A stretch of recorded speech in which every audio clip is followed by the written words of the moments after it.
across the UK, online and on DAB. Talk Radio. For those about to talk, we salute you. Talk Radio. I'll tell you what Farage is. He's a massive stirring bottler. That's what he is. I know what. Let's create a shed load of trouble. Let's divide the country. Let's get families not talking to each other. Let's completely collapse the British political system. Let's crash the pound, and then let's bugger off. That's what he's done. That's what he's gone and done. Him and Johnson, the biggest pair of bottlers in the world. Oh, and Chris Evans. This is Talk Radio. Here's the news. As he's happy with how he's playing at the moment. I think if I play the level I'm playing at just now, I give myself a chance in most matches. But the trick is to keep that up, and to maintain that level for, the whole 2 weeks. He'll face Joe Wilfred Tsonga next. And Serena and Venus Williams also went through today, as did Roger Federer. And last month was one of the wettest Junes on record. Official figures say it was also among the dullest too, since 1929. That's the latest from the Sky News Centre. I'm Chris Giles. Late night, Iain Lee on Talk Radio. We have ways of making you talk.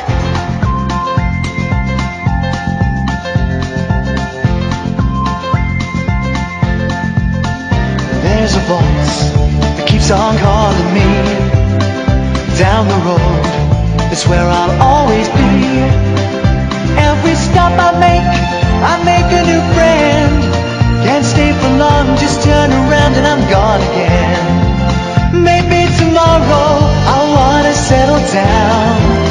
Until tomorrow I'll just keep moving on. Down this road that never seems to end. When new adventure lies just around the bend. So if you wanna join me for a while, just grab your hat, come travel light, that's old style. Maybe tomorrow I'll wanna settle down. Until tomorrow the whole world is my home. So if you wanna join me for a while, just grab your hat, come travel light, that's old style. Maybe tomorrow I'll wanna settle down. Until tomorrow I'll just keep moving on.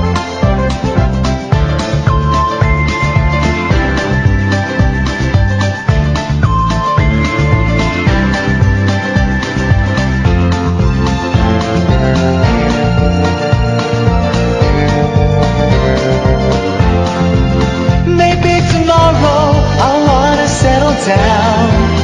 Until tomorrow I'll just keep moving on. There's a world that's waiting to unfold, a brand new tale no one has ever told. We've journeyed far but you know it won't be long. We're almost there and we've paid our fare with a hobo song. Maybe tomorrow I'll wanna settle down. Until tomorrow, I'll just keep moving on. So if you wanna join me for a while, just grab your hat, come travel light, that's hobo style. Maybe tomorrow, I'll find what I call home. Until tomorrow, you know I'm free to roam. There's a little bit of hiss at the end. Bit of hiss at the end. Because I nicked it from YouTube. Yeah, that's right.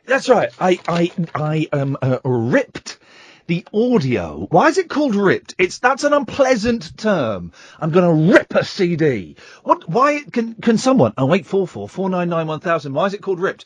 We all know why it's called spam, don't we? From Monty Python. I know. From the Spam song. That's why it's called spam. Because it's annoying. I guess. I don't know. So that's true. So it's not such a ridiculous question to kick off a week with, to ask why it's, you rip a CD. What word would I use? 0844 499 1000, by the way. No straight to air. When I said Friday was the penultimate straight to air, that was a lie. It wasn't a lie, because I meant it at the time.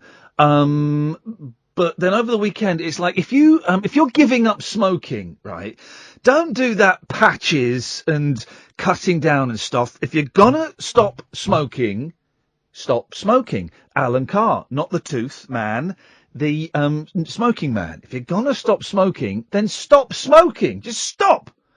Don't cut it down and, do all that nonsense. Just stop smoking. What I'm saying is, I was addicted to straight to air as a smoker would be to a fine shag. So it's stopped. We've stopped. It'll come back. We will do it from time to time. But as of today, midnight to 1 o'clock is not straight to air. It's normal services. Please. 0844 499 1000. We call you back throughout the whole show. Now, lots of stuff to talk about. You have got homework, okay? Film Ring is happening. I think it's going to be happening next Monday. I'm waiting on a guest, okay? I'm waiting for a guest to confirm they can do next Monday. The film you need to watch is, if you follow me on Twitter, you will know this already. Lee, Alan and Dave, they're all blokes. They're all waiting to come on the show. Stay there, be with you shortly. If you follow me on Twitter, then you'll know what it is. It's a film called The Imposter. Imposter with an E. Imposteur. There is a film called The Impostor, which is a different film. I think both are correct spellings, aren't they? Maybe impostor is an American spelling, like color. So, The Imposteur. It's not on Netflix. I don't know if it's on Amazon Prime. It's on YouTube, right? It's on YouTube. It's a documentary. It's flipping brilliant. For those of you who know the film, I tried to get the Frederick Bourdin, the actual imposteur, on the show. Instead, we had an argument on Twitter and he blocked me. But we have got, just waiting for him to confirm the date, we have got the private detective, whose name escapes me, but it's the name of a famous jazz musician. Where's the email that I sent him? And I can tell you his, it's Charlie Parker, who's coming on. I think he's cool with coming on. I'm just seeing if he can do next Monday at 10 o'clock. So, your homework, dear listener, for the Film Ring, #Film Ring, is to watch The Imposteur. Is that okay? Can you do that, guys? Will you do that for me? And then we can discuss it in more detail. It is on Periscope. I'll change the Periscope Wi-Fi in a little bit. It's a documentary about this American family whose son goes missing, right? 3 years later, this Spanish man, he's not even a boy, this Spanish man pretends to be the boy, and the family accept him. It's weird, right? It's absolutely weird. That's what we're watching. 0844 499 1000. Lee's on the line. Evening, Lee. Good evening, Ian. Hip, hip, hip. Hip, hip, hip. I'm fiddling with my Wi-Fi while I'm talking to you. Is that all right? Oh, that's why you've gone all quiet on me. I've gone all quiet because I'm just trying. The Wi-Fi in this building is what can only be described as absolute pony. So, if instead of going on TalkSport Guest Backup, which is normally the good one, I'm going to just try and go to TalkSport Guest, which is normally... Oh, that's not even showing up. Oh, blimey. Oh, blimey. Right. Yes, boss? I've got a favour to ask and a confession at the same... A confessional favour? Yes, I think we can do that. It sounds like the church. Doesn't it, though? Doesn't it?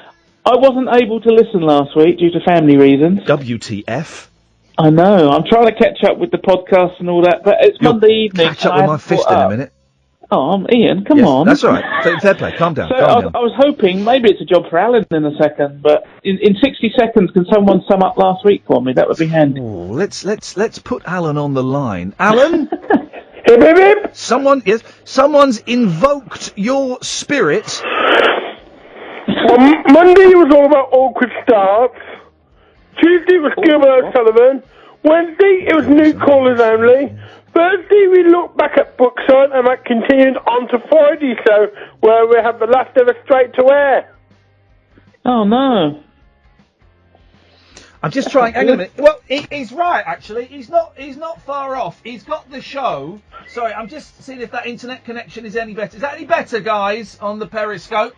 Is that any better? He's right. Actually, I'd forgotten that we'd had Gilbert O'Sullivan on, and that was an absolute treat. That was on Tuesday. Thank you, Alan. You are very much like the Rain Man, aren't you? I know.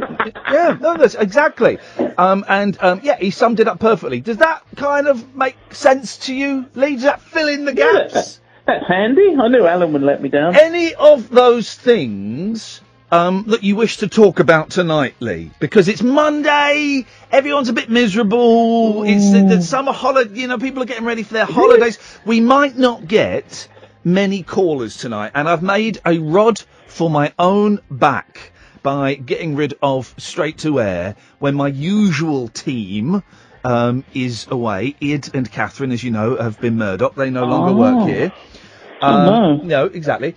So I do seem to revel in making things much harder for myself than I would like them to be. Well, maybe you could get Alan a job in the studio. No! Pressing some buttons. Never! Never! I'll make you an admin on my Facebook page. You've done. Oh God, yeah. Alan started his own breakaway Facebook I know, page. he's trying to ruin our one. Aren't you, Alan? Hey. No. Oh, hang on. Oh God, but this is. Oh God, I've just worked out. This is Lee. This is Lee who runs one Facebook page, and now Alan runs another Facebook page. This is awful. This is Facebook page wars. Oh, round one, Alan. Come on. Hang on. Yes. How many followers have you had on your Talk Radio listeners page? How many what? Followers. All right, let's. Hundreds.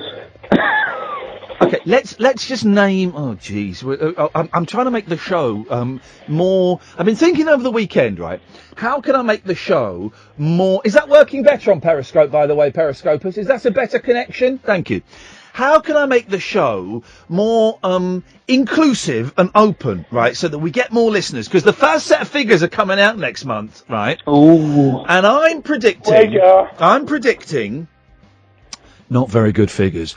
Not my fault primarily. I'm not responsible for the lack of advertising at Talk Radio. But I just, anything I can do to kind of beef up the figures a little bit. And yet we've gone straight in, first two cabs off the rank, are talking about some too obscure Facebook pages that not many people are aware of. Well, that's a bit harsh. I know, it's a bit harsh there. Well, no, because I was going to make you an admin. Well, no, I don't want to be an admin. I'm a 43-year-old man.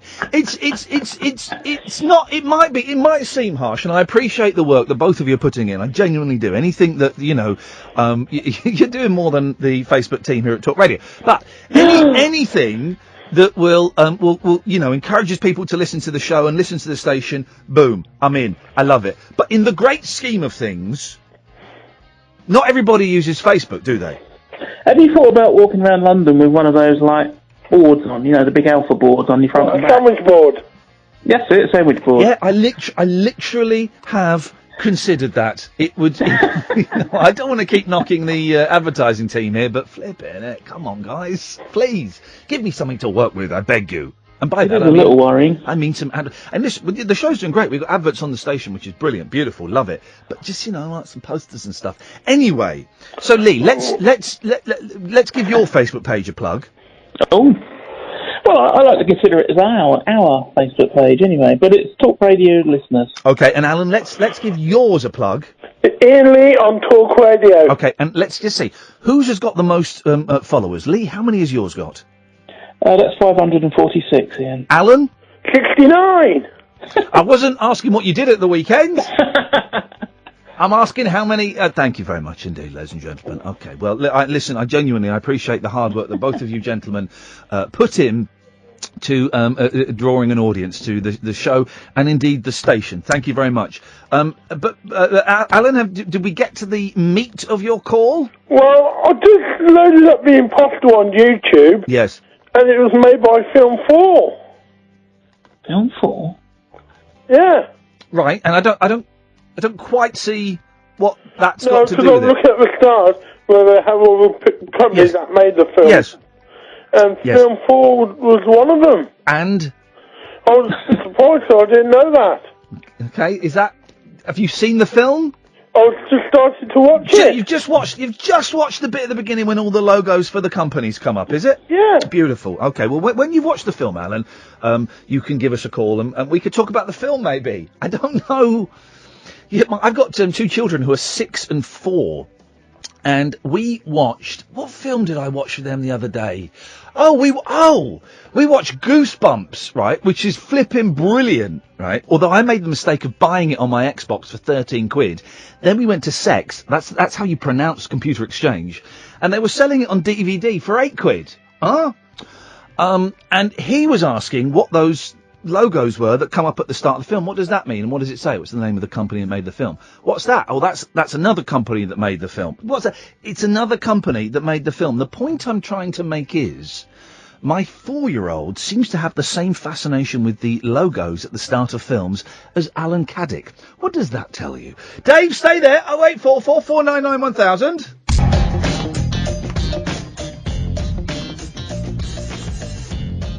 Oh, 0844 499 1000 is the telephone number. If you want to give us a call, the thing about Nigel Farage, right, saying, I'm quitting because I want my life back. You don't, no. It don't work like that. Well, apparently it does work like that. It shouldn't work like that, though, you oily little SH1T.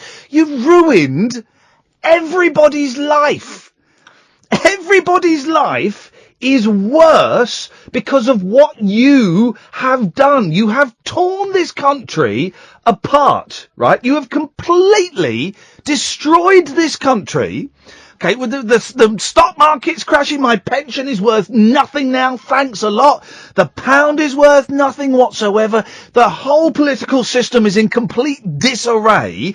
Families are not talking to each other anymore, and racism is now acceptable in this country. Yeah, it turns out it's acceptable to go up to brown people and tell them we voted them out and they should go home. It's acceptable to go up to Polish war memorials and daub graffiti on it. It's acceptable to stick your fingers up at Muslims because we voted them out, and you say, yeah, I'm going to stop now because I want to get my life back. Up yours, Farage. Up yours, Farage, and I'm giving you the proper, good old-fashioned, 2 English salute, you snivelling little toad, because you've completely destroyed this country. You have destroyed it. You and Boris Johnson, you self-serving egomaniacs, and then just as everything starts to fall apart, you both go, yeah, not going to get involved in this. No, it's nothing to do with us. No. It was nothing to do with us. My work here is done. I've crashed Britain. And you've both just run away. You snivelling little cowards. If you were men, if you were human beings, you would stand now just when everything is at its worst, and you would take all of the bile and the anger that people feel about you, and you would take it on the chin, and you would try and right your mistakes. But neither of you have done that. Neither of you have been able to do that. I'm really angry about those 2 little creeps, because they have totally broken this country. Hey, listen, we voted for Brexit. It's not what I voted for. I kind of think we should do it. I kind of think, yes, it was sold to the people who voted Leave on several lies. There were a lot of lies there. We won't get the £350 million a week to go back in. It wasn't £350 million a week anyway, and that won't go into the NHS. And yes, we won't actually get control of our borders, and it won't significantly reduce immigration and all of this money that has come off the stock market. So it was sold to them on lies, but then everything is voted in on lies. So I kind of agree that we should leave the EU. I don't want to. I think it would be an absolute disaster, but it's what the country voted for. But I do also think that Boris Johnson and Nigel Farage should face the bloody music. You made this happen. You should be standing at the front line as it all falls apart around your ears, and then you should be hauled up in front of the beak and charged with, I don't know, criminal negligence or treason. You can still hang people for treason. 0844 499 1000 is the telephone number. Dave, stay there. Craig's on the line. Yes, Craig. Yeah, I'm a victim of this EU debate as well. Go on. I get paid every week. I basically send an invoice to my boss. Yes. Because I'm contracted. Yes. And as a joke, on the day of the Brexit, I wrote, "Can you pay me in euros?" Yeah. Oh. He took it literally this week. I've had my pay given to me in euros. Aye. When euros were it was £1 equaled 1.1 euros. Yes. So even if I change them back, I'm going to be £100 down. What job were you doing? Tossing off Spanish men or something? What job? No, window cleaning. Window cleaning? Yeah. I normally get a cheque every week. A cheque? Every time, the last time I had to write a cheque, it took me 5 goes at writing the cheque because I couldn't remember how to do it. I do one every year for my public liability insurance. Wowzers. And do you remember that? Do you fill in the little stub? Yeah, it's the same checkbook for about 10 years now. Why do I continually fill in the little stubs? Because I've never referred back to the checkbook to see what checks I've written. I've never done it. True, you don't need to do it, do you? And I constantly fill in those little stubs, and it's fiddly because it's right by the spine of the checkbook. So it's a tough one. If you open a bank account now, you don't even get a checkbook. No, you don't even get a smile. I have been doing some banking today, and it's all online, isn't it? It's all you have those weird little pin sentry machines. Right. You know the little machines, like little calculators, but you slip your credit card or your debit card. I don't have a credit card, guys.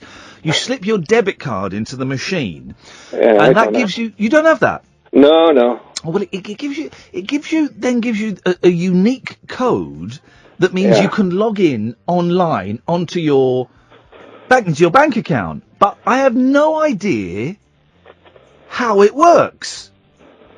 But you don't even know what I'm talking about, so I've seen them, but I've never owned one. But then in that case, how does it work? I'm not asking you, Greg. I'm kind of looking over your shoulder, and I'm asking the listener who is stood in their legion behind you, not the British Legion, I mean in huge number, and I'm asking then, how does that little pin sentry machine work? 'Cause it's like some weird kind of voodoo. You put in your thing, you type in your pin, an 8-digit number comes up, you type it onto the screen, boom, you're into your bank account. How the hell does that work?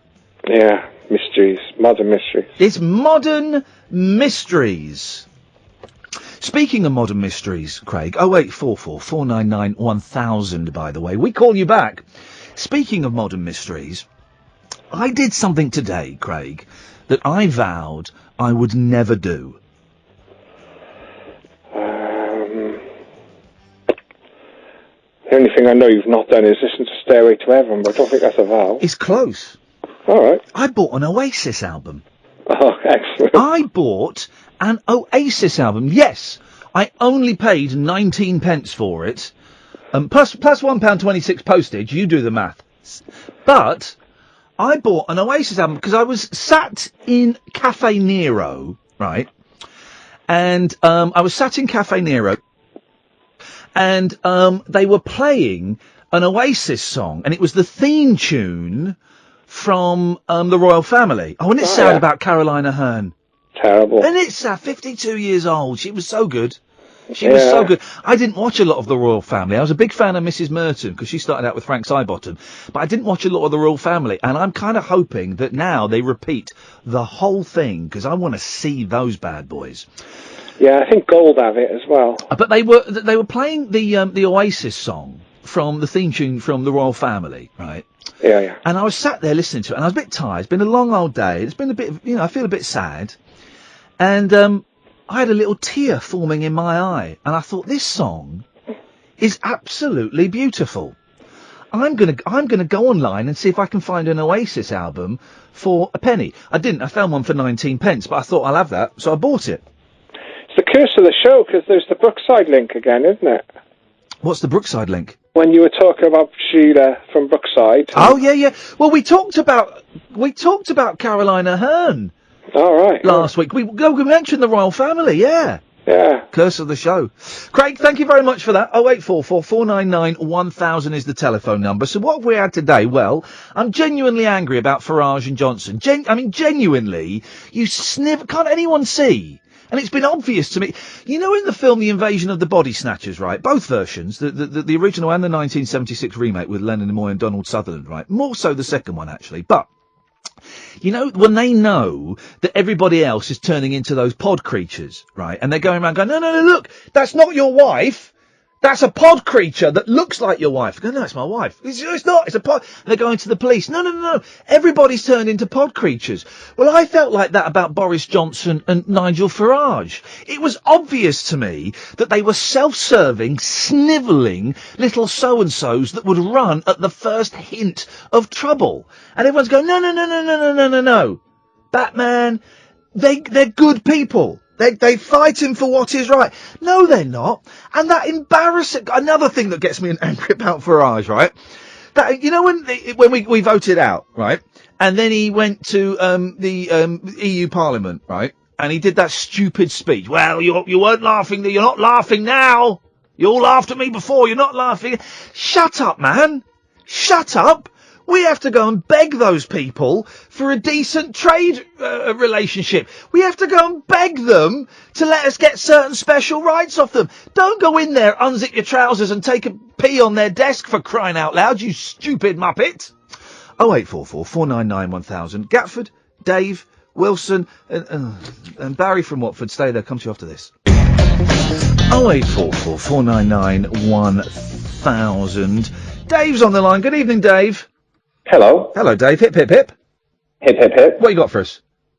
Well, I'm a podcast person. This is my first call. Well done. Welcome. What can we do? What can I do, Dave, to make this an even more special experience for you? Good question. Is there any? Are there any? How long you been listening to my podcast for? Just on talk, or throughout the years? No, about 5 years since the absolute days. Well, you're a good man with a good spirit and a good soul. Are there any of what I like to call my classic callers that you would like to speak to? Name them. I'll fix it up for you. Or Verinda or Barry. Hello. Which one of those would you prefer to speak to? I feel the urge to say Barry now. Hello. But you're hello, Barry. But you were hesitating slightly, so do think about it, Dave. Do give it some thought. Who's the other one? Verinda. I do like Verinda. Hello, it's Vinny here. Oh, hello, Vinny. How's your mum? She ain't so bad. She's in the shop selling her Little bit racist. Materials. Little bit racist there, Barry. Nice effort. I saw what you did there. You tried to make a newcomer feel welcome, and then you ended up being massively racist. Ian, that's okay now. That's okay. Oh, it is. He's right. It's hip to be racist. Dun, dun, dun, I didn't do the dialect, did I? I just raised my voice. It's hip to be racist, and racism is back in fashion like it was 1977. Oh, yeah. I'm going to start doing some voices soon.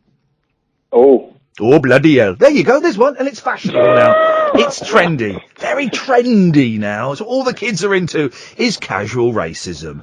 Barry? What about Jim Nick Davidson? Sorry? Okay. Who's that? Is that acceptable now? Jim Davidson's, That wasn't Jim Davison, that was Lenny Henry. Okay. No, he's, Patangas. We used to have... Patangas! Patangas! Where is that damn cat? Do you remember, Barry and Dave, you start off 10, do you remember when Lenny Henry made a movie, an American movie, called True Identity, and in it, he whited up. Oh. Yeah, this rings a bell. Yes, he whited up, and he also put on an American accent. Oh, can't imagine that smashed the box office. No box office was smashed in the making of Lenny Henry. Aren't you thinking of that other one with Steve, Drop Dead Fred with Rick Mayall. No, Steve, what's his name? Dennis Pennis says, "Why aren't you funny anymore?" What's his name? Steve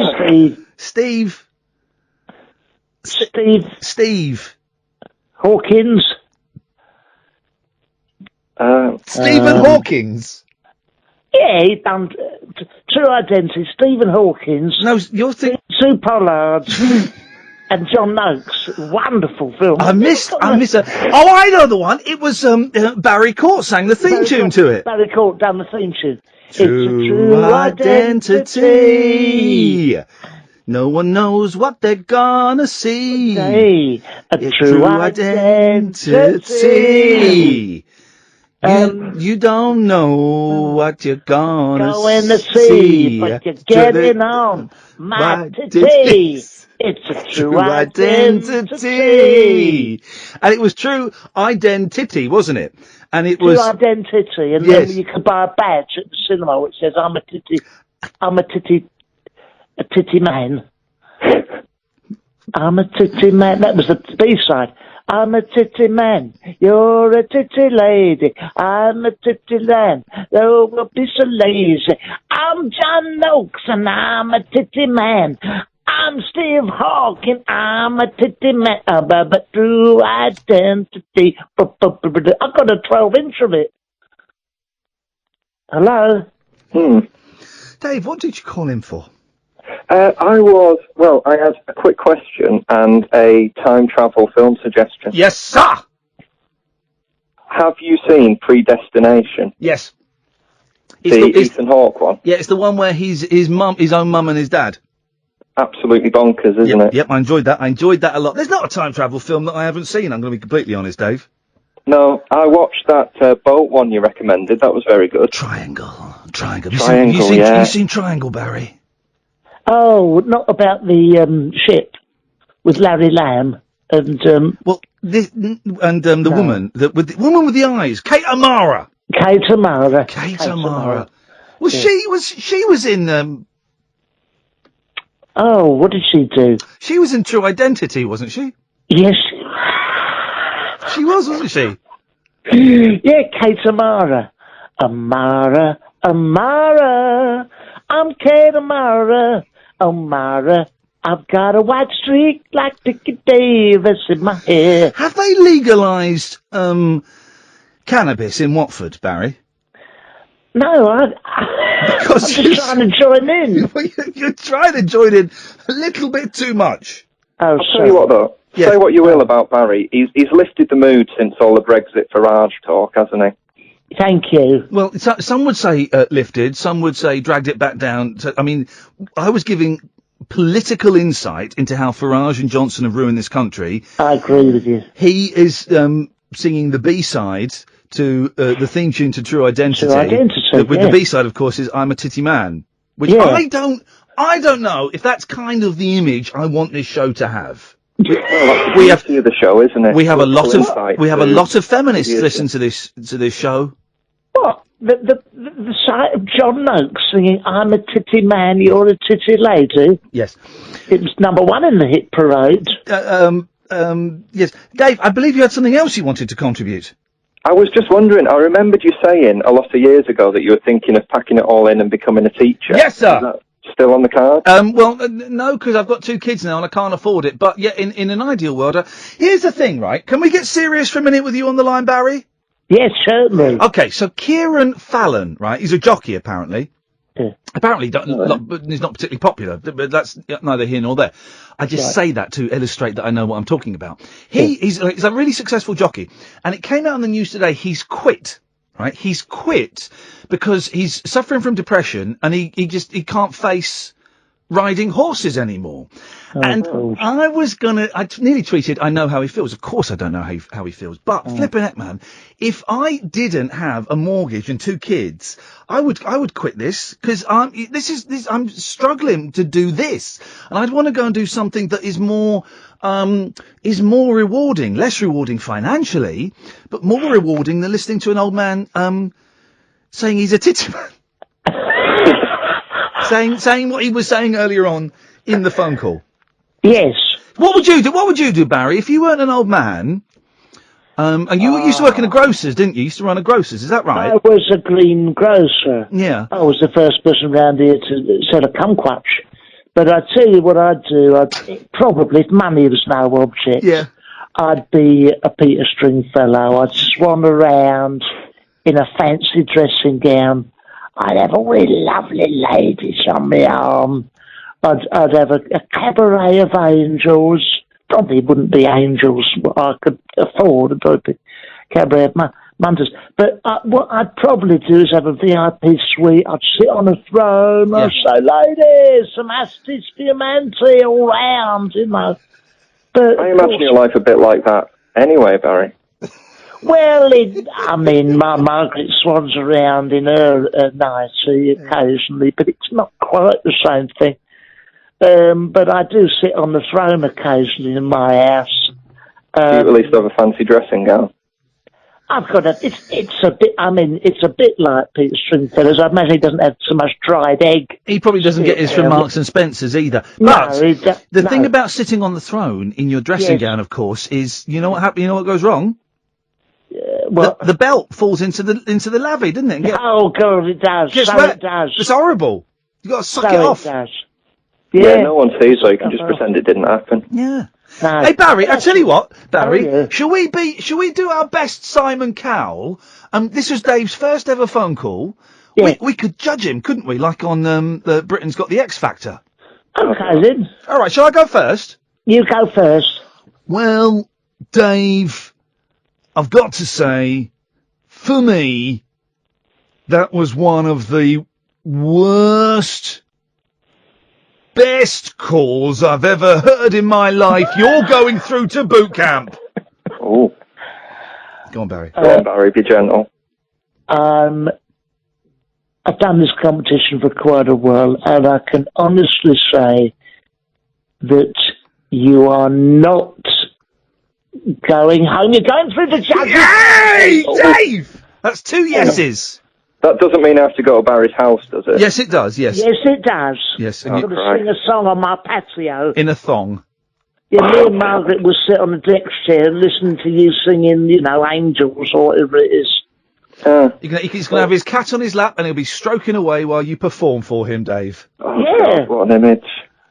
Well, on that note, Yes. my brother's listening for the first time, so if you could call my brother Joe an idiot, both of you, that would mean a lot. That's never going to happen. What do you think we are? Ken Bruce? Sorry, sucker! Press the button. Beep! Quick, and then the hole falls beneath the floor and he falls through into a pit of sharks and they eat him, tear him from limb. That's what it was like. Barry, did we get to the meat and two veg of what you called him for? Well, I was going to have a pop about the banks, but the moment's gone now, really. Am I allowed to say quickly? Or is the moment gone? I went into NatWest today to put some cash away. They used to have a cashier. They changed it now, it's ever so queer. It's just machines that you feed the money in, like some sort of money bin. It never works. I tried to complain. The lady looked at me like I'm making this all up like I was a pain. I said, this is a disaster. She frowned at me again. I tried to feed the money in and out, and it enough for pain. It does not work, NatWest. It does not work, NatWest. It used to be the best. It does not work now. Am I still on the air? Useless, NatWest. Rubbish. No. 0844 499 1000. Jim, Gapford, Jake, Wilson, stay there. Who's it going to be? It's going to be Jim first. Good evening, Jim. I would like to leave this city.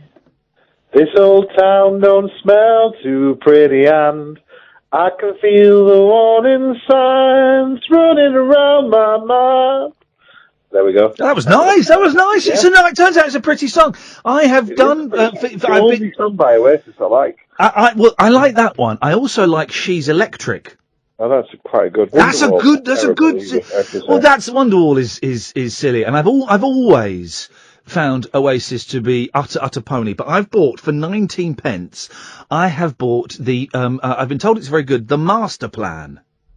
So were you a Blur fan when Oasis were out, or were you a fan I was of Neither? more. I was more of a Pulp fan, I have to say. I was more on the side of Blur at the time. Yeah, in hindsight, I'm more of a Pulp fan. But to be honest, none of that stuff really touched me. No.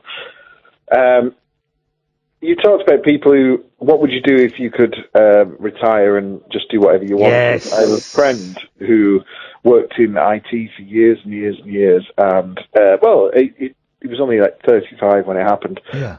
The credit boom was at its max, and he owned 13 houses. Yes. And he sold all his houses and became a millionaire. Beautiful. And he bought a house that was falling into the sea on Key Largo.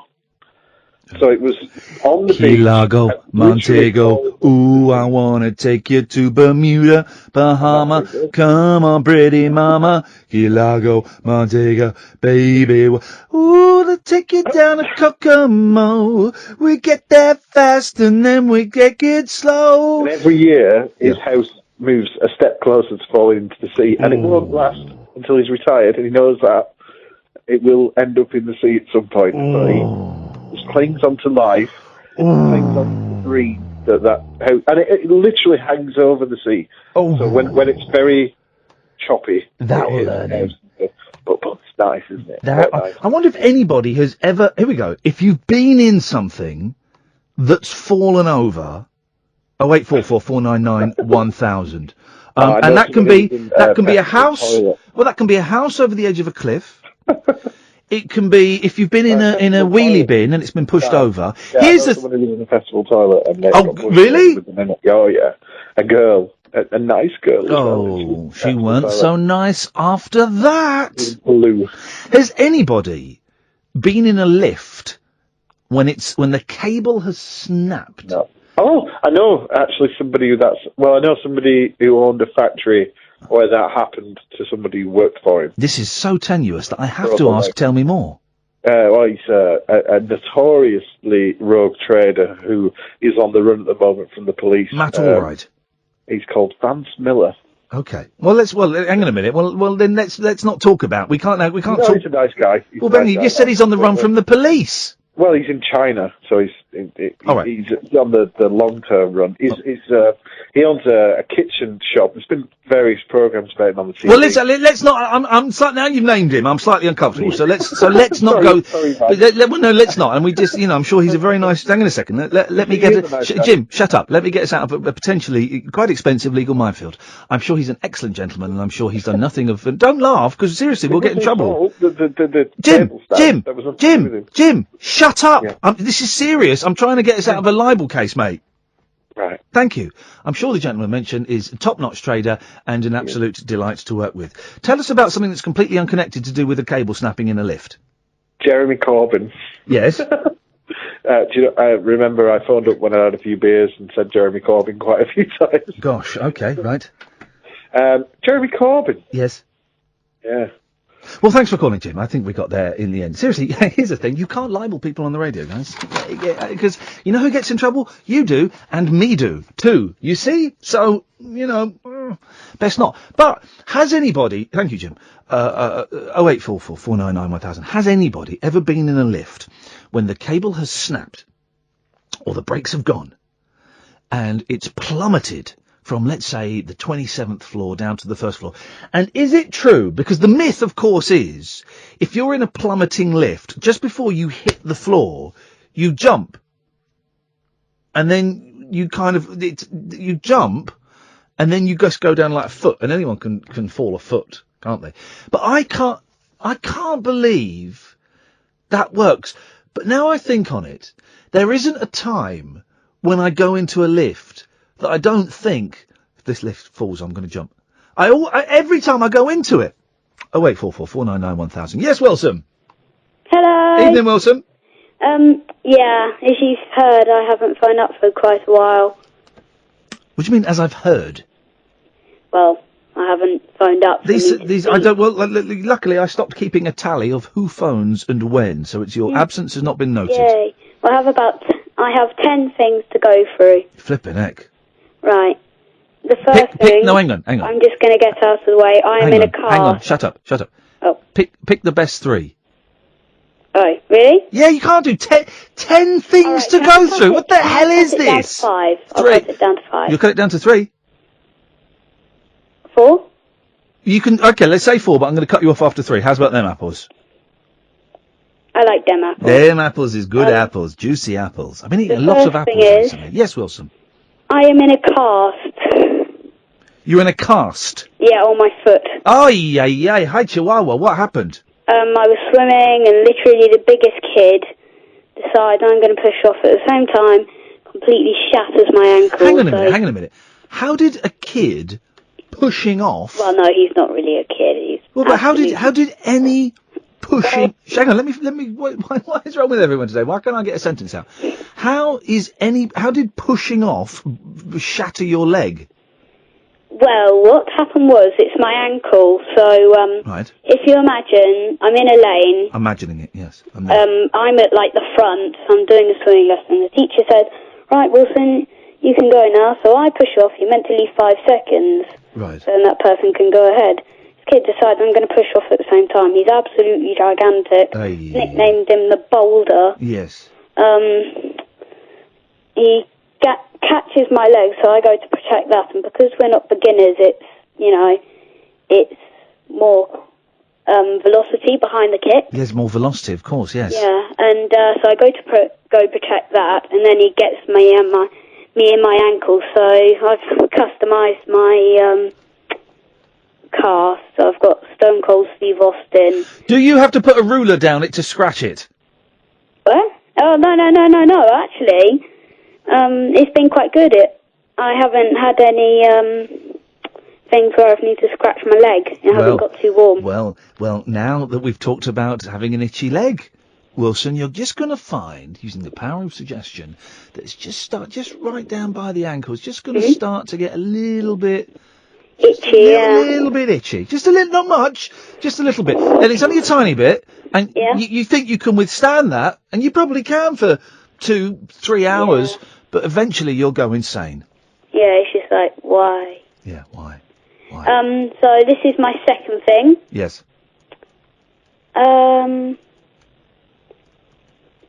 Right, let me remember. Oh, hang on. Well, flipping it. You're struggling to remember the second thing. You're struggling to remember the second thing. You phoned in and you said you had 10 things, and you can't even get to the second thing. I've made up words for, the Spanish flea. The what? The Spanish flea. Do you remember I phoned up and said, do you know the words to the Spanish flea, Ian? Yes. And you said, no, there is none. Oh, yes. So I thought, right, I'm going to come up with a little jingle. Yes. So if you don't mind, can you just cue the Spanish flea? No, because it doesn't work like that. I haven't got the Spanish flea to hand. Never mind. I'll just do it. Ready? 3, 2, 1. His name is Iain Lee, and he's on the DAB. He works with Id and Catherine Boyle. Stop you there. They don't work here anymore. Oh. They got Murdocked off. Oh, Yeah, really? Yeah, they got Murdocked. When Murdoch took over, our Lord and Ubermeister, they got the boot, I'm afraid. They got shown their marching orders. All right, peace out. Right, I'll change that to his name is Iain Lee. Yep. And he works on DAB. That's correct. People phone up to him. He is a great guy. There we go. Dun. There is a guy called Wilson. That's the best I could do off at the top of my head. I got excited then because I thought Tori. It said Tori Amos is following you on Twitter. Tori Amos. I got all excited. It's not. It's Tom Amos. And I'm tempted to block him just for raising my hopes. Ian? Yes? Block him. Done. What else you got? Right. The last thing... Oh, man, I wish I had 4. The last thing is I've been practicing this for weeks. Yes. It's another little song thing. Oh. It's, you know that you have, like, those little bits where you play a song. Yeah. Like, after the advert breaks every now and then. Yes. I would like to sing a song. Go. You just sang a song. Oh. Well, can I just say, instead, we were walking round Asda. Hang on, what is going on? Am I still having the dream I had the other night where I was, I had a dream the other night where I was in Brookside, then I had a dream last night, I was back in school, but, my teacher was my boss from my last place who sacked me, and I remember I stood up in class and I told her exactly where to go. Is that still happening? Am I having that dream? Because that's what it feels like. Where you can control. Sometimes, yes, I do. Sometimes I have what is called lucid dreaming, where I go, I'm asleep, I'm dreaming. I can do stuff very, very occasionally. I had a very mad dream, an extremely mad dream. I'm going to stop you there because, as Martin Luther King proved, other people's dreams are very, very dull. Thank you, Wilson. 0844 499 1000. There's a vibe. Do you feel it? Do you feel it too, dear listener? There is a vibe of, and I do wonder if it comes from me, or if it's out there generally. But there's, I'm always good to speak to Wilson. But with all of the callers tonight, maybe it's the technology. Maybe that's it. Let's put it down to the technology. I feel that no one's listening to me, which is, is to a certain extent is fine, right? But it's still my name above the door, guys. Do you know? It's still my name above the door. So, yeah. Oh, wait, Jessica, Gatford, Jake, Kyle, stay there. You're coming up after the break. That I can guarantee. You can too as well, dear listener. 0844 499 1000. Stuff to talk about. Time travel is possible. I time travel at the weekend. I'll mention that a bit later on. Oasis, Batman. Oh, and remind me, I'm going to remind you again because I really want to make sure you all do this, okay? There is going to be a second edition of Film Ring. You have got homework. And also, we are looking at having an event where we're going to screen outtakes from Kung Fu Elliot and also screen They Killed My Cat in London in August. I'm just waiting for an email to confirm the date, okay? Talk Radio. We got through an hour of the show. There's 2 more to go. There's no more straight to air. It will happen again at some point in the future, but we're certainly not having it tonight, okay? So after midnight, usual rules apply. Now's a good time to call. 0844 499 1000. We call you back. I'm Iain Lee. This is Talk Radio. Late night, Iain Lee on Talk Radio. We have ways of making you talk.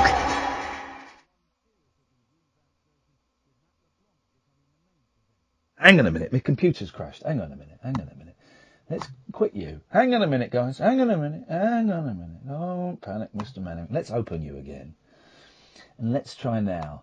There we go. Well, I'm not the kind to kiss and tell, but I've been seen with Farrah. I've never been with anything less than a 9. So fine. I've been on fire with Sally Field, gone fast with a girl named Bo. But somehow they just don't end up as mine. It's a death-defying life I lead. I take my chances. I die for living in the movies and TV. But the hardest thing I ever do is watch my leading ladies kiss some other guy while I'm bandaging my knee. I might fall from a tall building, I might roll a brand new car, 'cause I'm the unknown stuntman that made Redford such a star.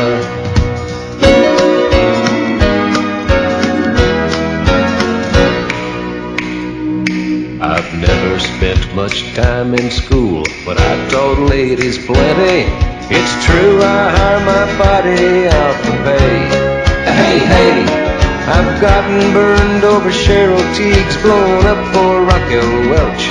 But when I wind up in the hay, it's only hay. Hey, I might jump an open drawbridge or Tarzan from a vine, 'cause I'm the unknown stuntman that makes Eastwood look so fine.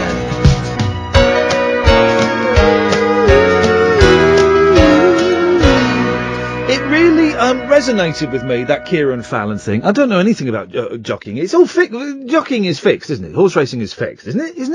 Is it? I don't know. Not really interested. But and I don't even know where I heard it. It was on the news today. Kieran Fallon has resigned from jockeying. I don't think it's called that. Horse riding. He's a jockey and he horse rides. That's it, isn't it? because he is suffering from depression and I can't remember the exact phrasing, he isn't feeling it anymore. They wouldn't have said that in a news bulletin. I don't even know what news bulletin it was. And it really just resonated with me. Wouldn't it be great if whenever, people were suffering from depression, I'm sure he's a very wealthy man, right?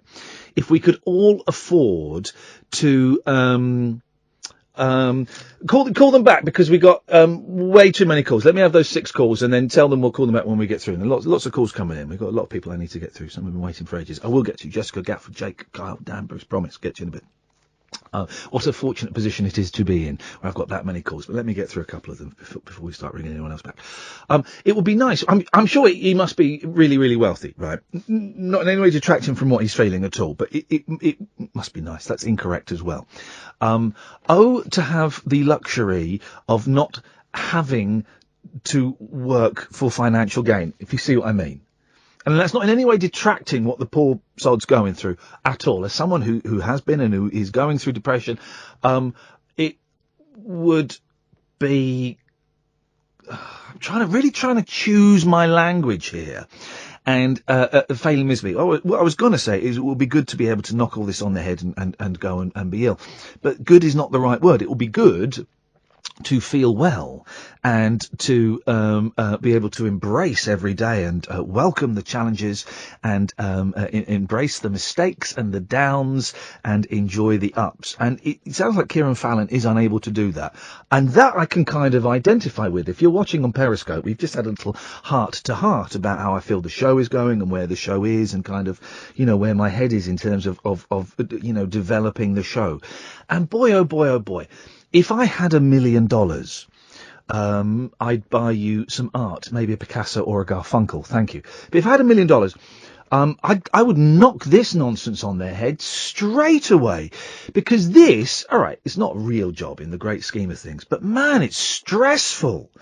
The stress of having to come in every night and dick around on the air for 3 hours. It's kind of, I can't put it into words. If you suffer from depression, you'll understand this, but it's tearing my head apart. You know what I mean? It's ripping my head apart and my soul apart, right? But when it's good, I love it, and I really, really enjoy it, and I think I'm quite good at it. It's not me blowing my own trumpet, primarily because I don't have one. When it's average, I think it's awful, and I've got a mortgage and I've got kids and I haven't got the luxury of being in a position where I can go, do you know what? I'm going to take 6 months sabbatical because I can't afford it. I can't afford it at all. There are bills to pay and CDs to be bought, of course. Where am I going with this? I don't know. But I think what Kieran Fallon did, if that's what is going on, is kind of brave and is kind of amazing. For someone who is the top of their game, the top 10 of their game, I don't know sports, to take such a stand. And, if things are different, then I'm flipping it, man. Getting out of bed each day is hard work, let me tell you that. Anyway, with that in mind, we continue the show. 0844 499 1000. Gatford's on the line. Evening, Gatford. Good evening, boss. How are you? My head, there's so much going on at the moment, right? Yeah. In terms of the world and, my life and Britain and everything. I'm feeling overwhelmed. There we go. That's it. I'm feeling overwhelmed. Yeah, I see that. The thing is, you help us make sense of it all. Oh, Christ. No, but I don't want to put you under any pressure. But with all the stuff that's going on and all the things and it's quite nice to come around and listen to somebody dick around on the radio. Yeah, and I get that, and I wish there was a show where I could listen to that, and there isn't. I have to listen to this rubbish. I couldn't listen to this rubbish, and I'm not. You've been listening long enough. I'm not saying this stuff because I then want loads of people to phone and go, "Oh, Ian, we think you're great and you're fantastic and we love what you do." So because I won't hear that at all. This isn't self-pity because you want people to say how great you are. This is genuinely how you feel. Yeah, and it's also hearing the news about Kieran Fallon just triggered off a series of thoughts throughout my head this morning that has then kind of been circling my head throughout the day. And, everything, oh God, it's so hard to put it into words. I'm having an existential crisis. Everything is hanging in such a balance. And I mean, everything in my life personally, but also, my career, but also the country. Seeing what's happened the last couple of weeks with the whole Brexit thing, right, has made me realise, and everybody's resigning now. Chris Evans has resigned, and Farage has resigned, and Johnson has resigned, and Michael Gove is a two-faced, slimy little so-and-so. But did we think he was anything else? Like we're the ship and the rats are leaving. Yeah, and Cameron has resigned. And it just shows to me that everything is hanging in such a fine state of balance that I can't finish that sentence. I don't know. I feel like you say that the Fallon thing resonated with you. Yes. I don't have the same feeling. But do you ever get this where you see something in the news and you hear about a tragic story or someone who's gone on bad luck, and if they've got the same name as you, or if they share the same birthday as you, it hits you twice as hard. Yeah. And I don't know where that comes from, and I can't remember the situation, but I remember there was a situation at work where someone had passed away, and they had the same day. They were like 10 years younger, and I thought, oh, man. Yeah. And it just got me, and for no reason. Like you say, the Fallon thing, it's like, here's someone, and sport is different. He hasn't just decided yesterday and then given up. He's been doing that probably since he was a teenager. Yeah. Probably training, getting up early, sacrificing. Probably loves it and has to give it up. And I tell you what partly is as well, and you move a little bit because you're breaking up a little bit. Is on Friday I went to see Love play in Southampton. Some people you may remember we had Johnny Eccles on, who's the guitarist from Love. They did one of the best albums of all times, Forever Changes. Arthur Lee was a genius. He's dead now, and it's 10 years since he died. And I went and saw them, right, in this great little venue in Southampton, the Brook, I think it's called. And there weren't many people there. There were about 90 people there, right? I think I saw a Periscope. Yes, I did. That was a brief one, yeah. It was flipping brilliant, right? It was flipping brilliant. But as I was stood there, this is the weirdest thing, man, and it was like tripping, right? As I was stood there, I was travelling through time, Gatford. Now, this is going to sound nuts, right? This is going to sound like he's flipped. But I was literally in the same way that Dr. Sam Beckett, Scott Bakula in Quantum Leap, travels within his own lifetime. I was, right, at various points, I was 19 years old and I was stood in the garage, which is a venue in London, and I was watching Arthur Lee. Then I was 19 and I was at the back. I could feel it, man. I was in I was in sociology in Windsor College, where I sat next to this guy Nick, and we had nothing in common. And then we discovered that we both loved Arthur Lee and Love, and we're like, wow, how have you even heard of them? Then I was 21 and I was at another concert, and which is one of the only occasion in my life where I've been stood next to a girl that I didn't know at a concert, and then we both just started snogging each other. It was the most amazing thing. That has never happened before or since. And to make it even more embarrassing, my sister was there with me. And literally, me and this girl, we just started snogging at a concert. It was incredible. And then I was 16 and I was on the coach going to Edinburgh, listening to Forever Changes. And then they played a song, a really obscure song. And suddenly I was in my early 20s, I was 19 again. I was walking the dog through Burnham Beeches where I grew up. It was insane, Gatford. And it was real, right? It was real. I was actually in those places. I wasn't remembering it. I was in those places. I was there. It is amazing how music can do that to you. Yes. And I don't know what it is. I don't know what part of the brain it is, but music can evoke emotions that nothing else can. Yeah, exactly. And it was weird. And I think that has kind of triggered. You think it's unlocked these kind of emotions in you to give it a sort of, I'm going to say yes, because it's an easy shorthand, and I could spend all night trying to work out exactly what yes. It's more complex than that, but I'm trying to go for the quick sort of, psychological, insight. I'll be sending my Billy later. Yeah, I know exactly what you mean. I don't personally do a lot of gigs. I haven't really done that, so I can't work with you on that one. But music certainly does it. Yeah. Anyway, so my head's a little bit wobbly. Anyway, I've got some new glasses, and I'd like to complain about how much they cost. Is that okay? Yeah, please do, mate. Yeah. 2 pairs of glasses, 1 sunglasses, £356. I am disabled, and the government is poking me with a sharp stick. Well, if they're poking you in the eye with a sharp stick, that's why you're going to need more. Well, hang on a minute. Surely the company that is would you want NHS specs or something? It's not the I work for 70s. them. No, that would be nice. I purposefully went for the cheap range, even though they still look good on me. What doesn't? All right. Because, I'm not rich. It's ridiculous. And also, what I don't like, and this is the main point of the call, and I will mention no names. Yes. Okay. If you're having your eyes tested, that's a medical thing, yeah? Yeah.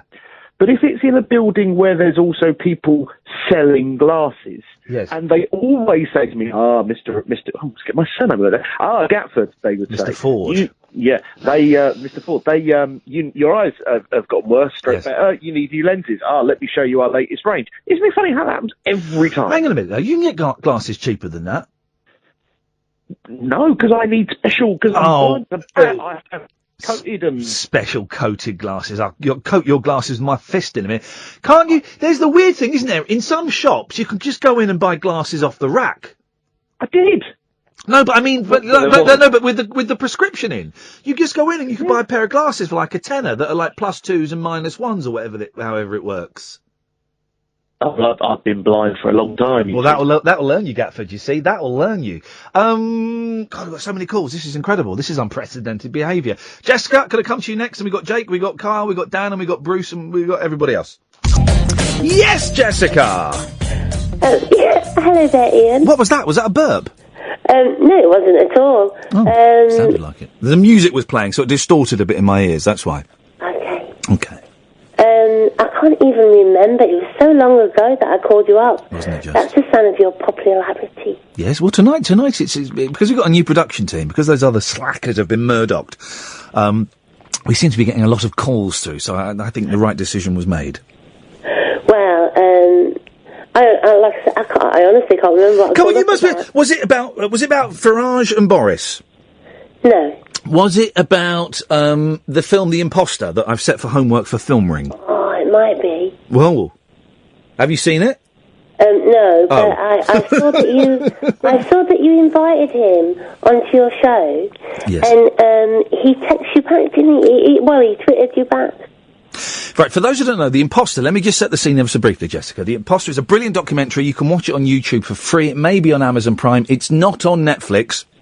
We are setting it for our hashtag Film Ring, named by a racist, which it was, homework.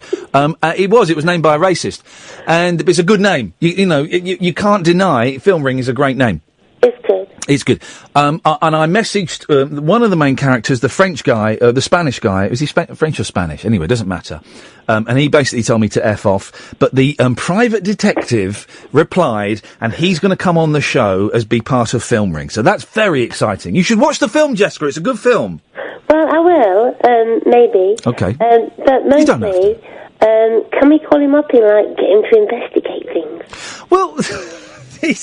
He's a private investigator in wherever it is he is. He's in the middle of America somewhere. Yeah, but I think. What would you like him to investigate? I looked at his Twitter, and I started investigating a little bit, and I thought, wait a minute, I think he's quite old. Yeah, he's quite a big, portly old gentleman. Yes, perfect. Well, that's what you want from a PI, isn't it? You don't want a Magnum running around all over the place, driving a Ferrari, making love. I haven't got. I haven't got a mystery to solve, but I could probably make something up. It does sound like a really cool job, doesn't it? I would love to be a private investigator, but I bet. How do you do it? How do you go around looking for clues? Well, Ian, have you seen his Twitter? I looked at his Twitter, and there seems every so often, periodically, he'll post something like saying, I need your help.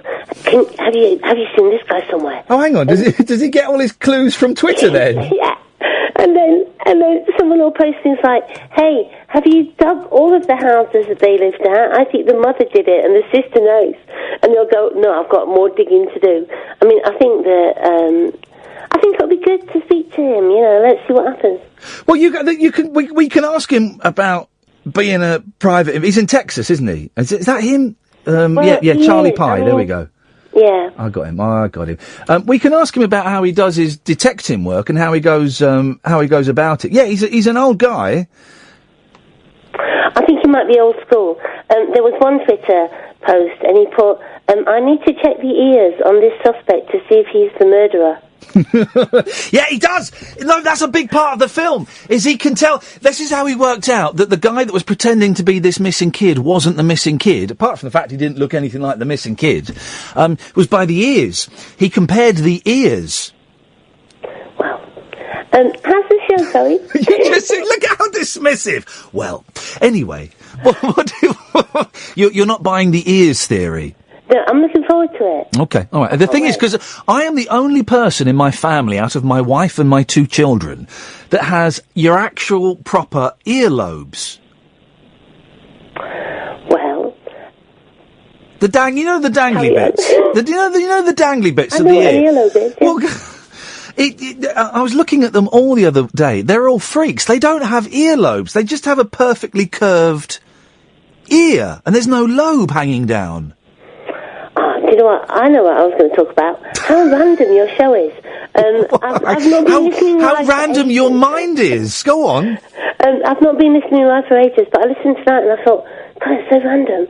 I mean, Barry came on. Obviously, that was lovely. Obviously. And then that guy before, I didn't even know what he was talking about. What was he talking about? Clocks or something?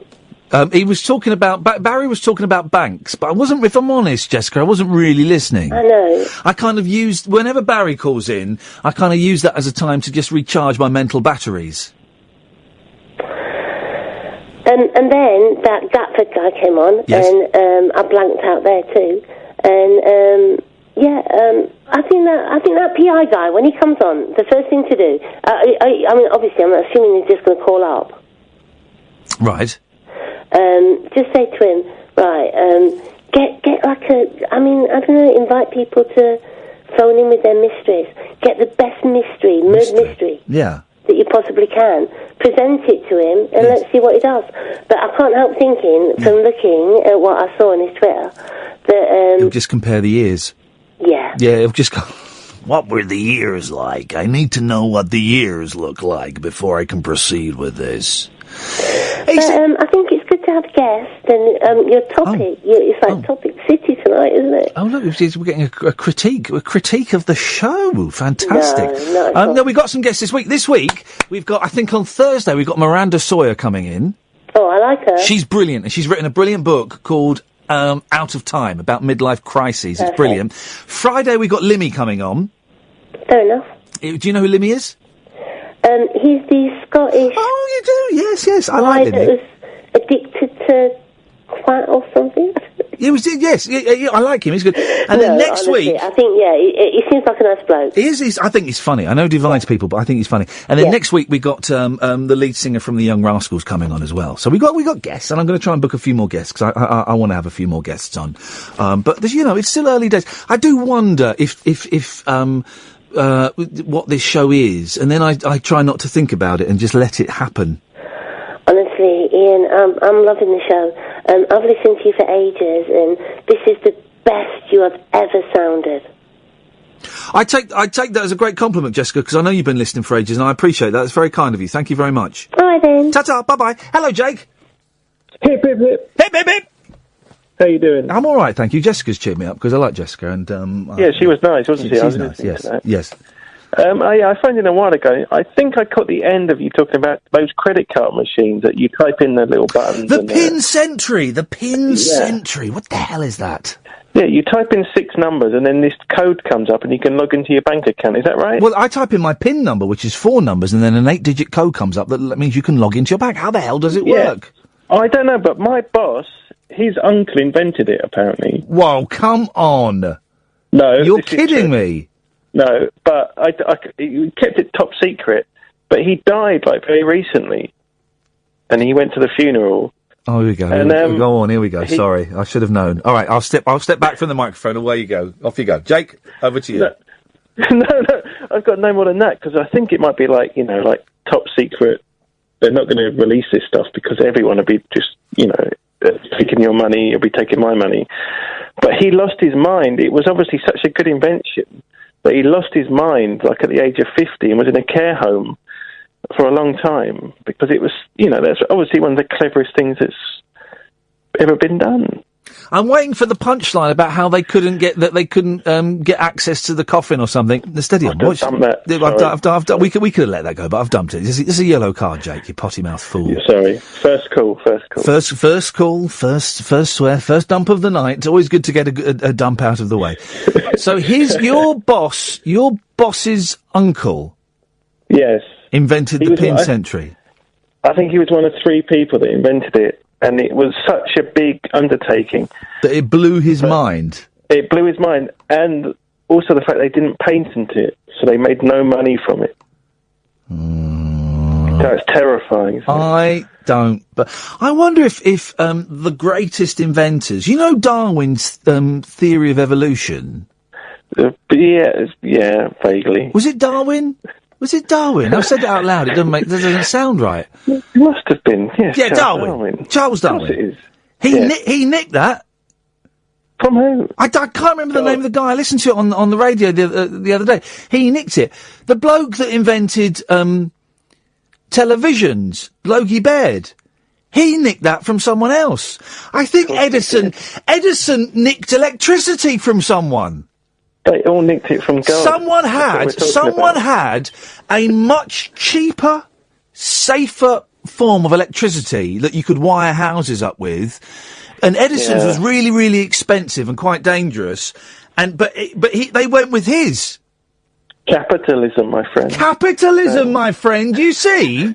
Yes. You can't trust anybody these days, Jake. You can't trust anybody. Thank you very much for that. Yeah, he did. Thank you. Thank you, David, my producer. Jake, he nicked it from Tesla. Some bloke called Tesla. Tesla, the bloke who's in the Eiffel Tower in that film with George Clooney. Have you seen that, where they turn the Eiffel Tower into a rocket and they fire off into space? No, I have not, but it sounds awesome. Why didn't I think of that? Yeah, they go to the Eiffel Tower and there's like a statue of Tesla. Yes. He invented like electricity and batteries or something. Yeah, I think there's Edison, there's Dr. Eiffel, what's his name? It's obviously not his name. Steve Eiffel. Something Eiffel. Steve Eiffel, yeah. And someone else, and they turn it and they go back in time, or no, they go into the future, sorry. Well, dude, what the hell is this film? It sounds awesome! It's called Tomorrowland. Tomorrowland? Yeah, George Clooney and some young girl, and she gets like a badge, and she touches it, and when she touches it, she goes into the future. Oh, hang on a minute. Well, it's not come up on... Tomorrowland. Hang on a second. This could be a real film. Action, adventure, family. Please say it's real, because if I've made this up, I'm in trouble. Bound by a shared destiny, a teen bursting with scientific curiosity and a former boy genius inventor embark on a mission to unearth the secrets of a place somewhere in time and space that exists in their collective memory. I'm gonna see if I can buy that for a penny off of Amazon. If you pay a penny, you've overcharged. Jake, thank you very much indeed. 0844 499 1000. Yes, Kyle. Evening, you all right? Evening, Kyle. What you got for us? Well, do you know, I rang up originally to continue a Twitter argument with Gatford, but he's gone. He's gone. He's long gone. What? He's gone. What was your beef with Gatford? I don't know. He just put on Twitter this morning that he wanted to fight with somebody, so I took the challenge. Well, I'd love to punch a man. I mean, really, properly.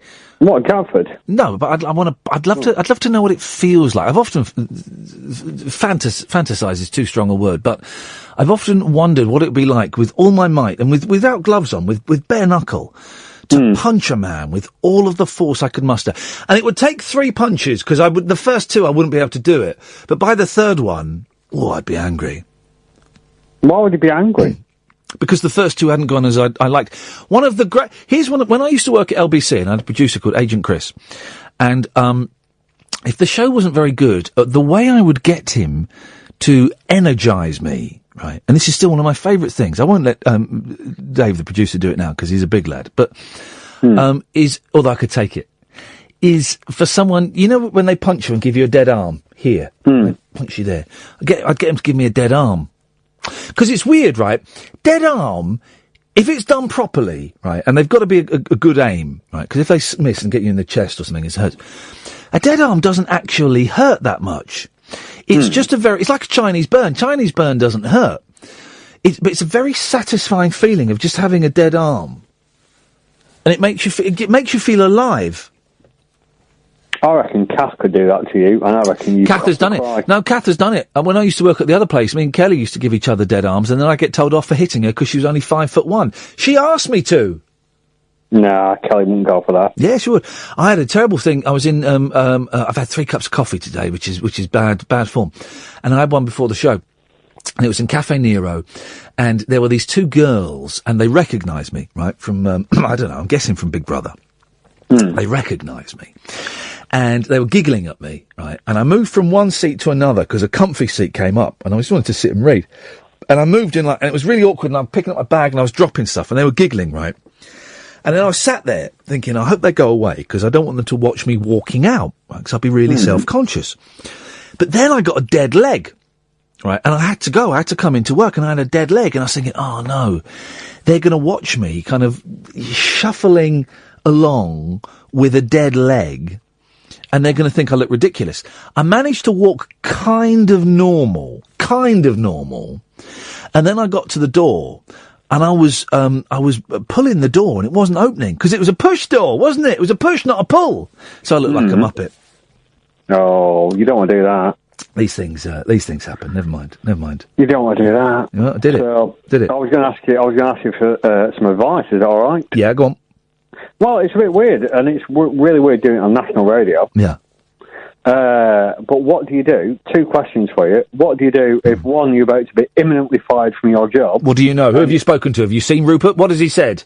Well, no, apparently you're going and I'm going. And also, what happens if you fall in love with somebody you're not supposed to quote the classic song? Well, that's not quoting. What song is that quoting? I paraphrased. It's well, then don't say to paraphrase the famous song, not to quote it. Okay, first things first. You know you're going to lose your job, do you? I would imagine it's imminent in 13 weeks. Yeah. Take a dump on the boss's table. Does that work? Yeah. Well, you're going to lose your job, so you might as well take a poo on his table. Enjoy yourself. Oh. Enjoy yourself. Okay. What, solids or? Yeah. Just take a dump on his table. Just get up there while he's in there having a meeting and do it. Right. Okay. No, good advice. Okay. And the second thing. Love's fair arrow strikes again in a place where it's not meant to. I don't know, mate. You're screwed. Oh, well, you're supposed to help me. I did, mate. You're absolutely screwed. Dan's on the line. Good evening, Dan. Good evening. Hello. Hello, Dan. What you got for us? You sound quite liberated tonight. Expand. You were able to talk about your opinions on Brexit, particularly the frog-faced loon. Yes. What's it like to be liberated like that? Because you were quite hamstrung, weren't you, for, 6 months now? Well, no, I wasn't hamstrung. I didn't want to talk about it. So, to be able to talk about it and actually give an opinion. Well, I was able to talk about it. It wasn't 6 months. It's not purdah. It's not called purdah, is it? When it was the referendum, because it's not an election.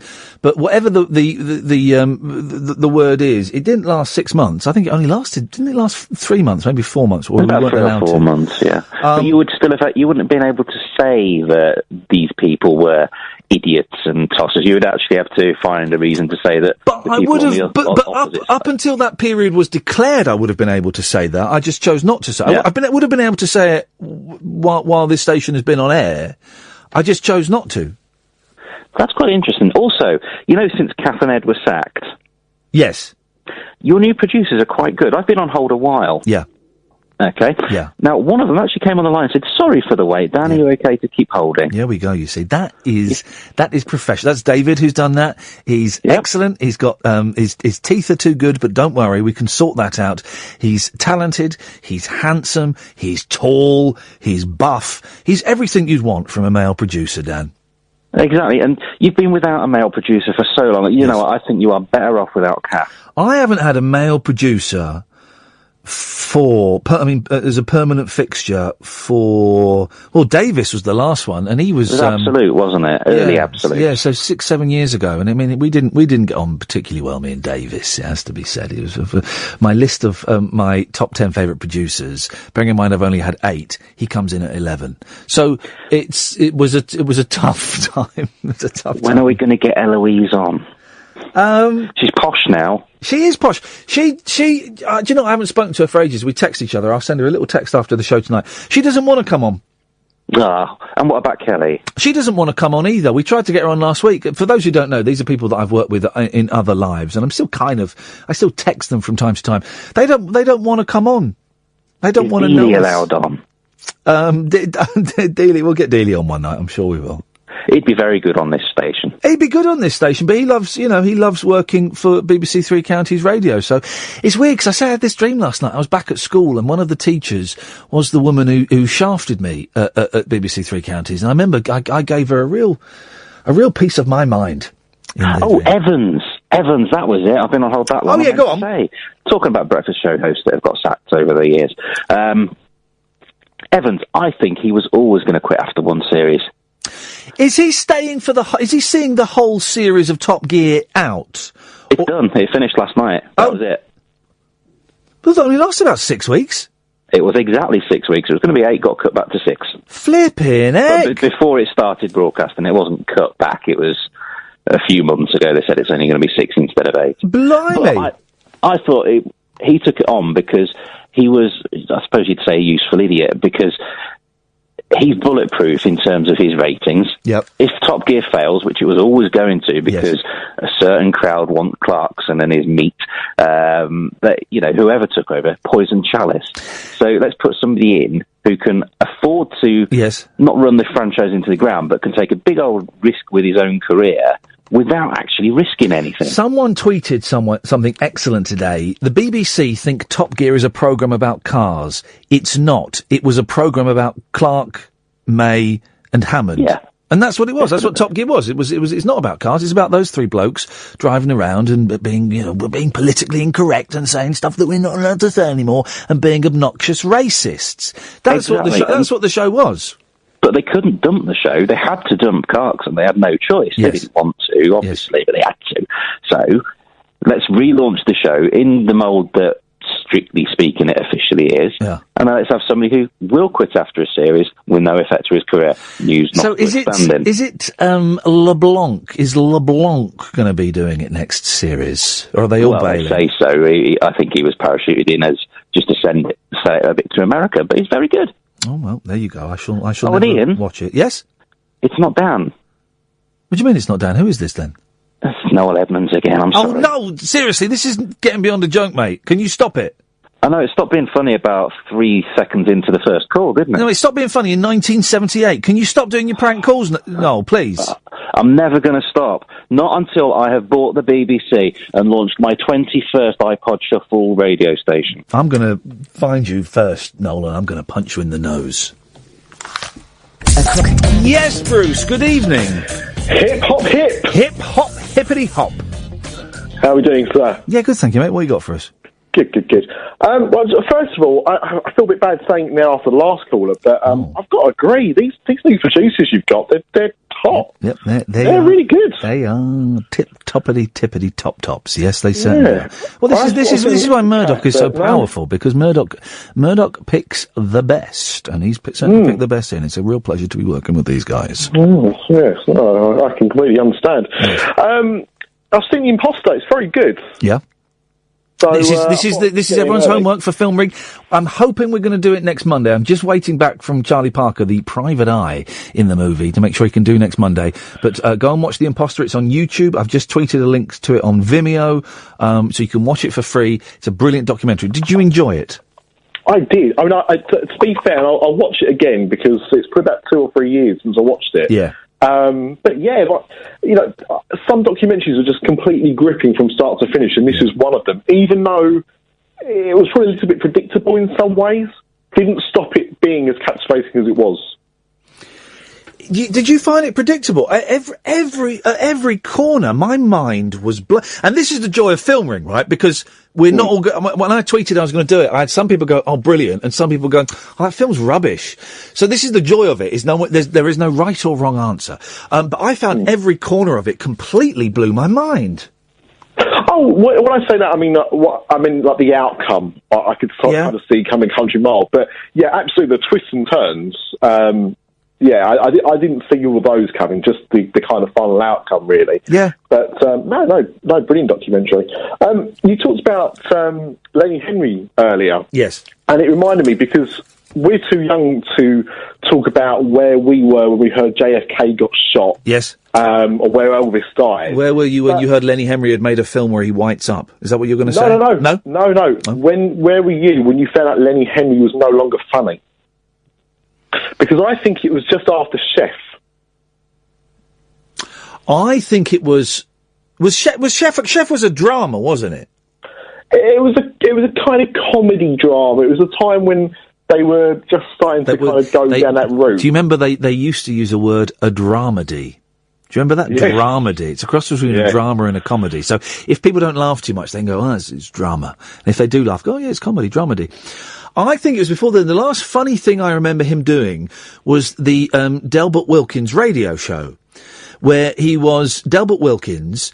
And I went to see it being filmed once, and I loved it. It was Delbert Wilkins, and he had a pirate radio station in the back of, I think, in the back of a cafe.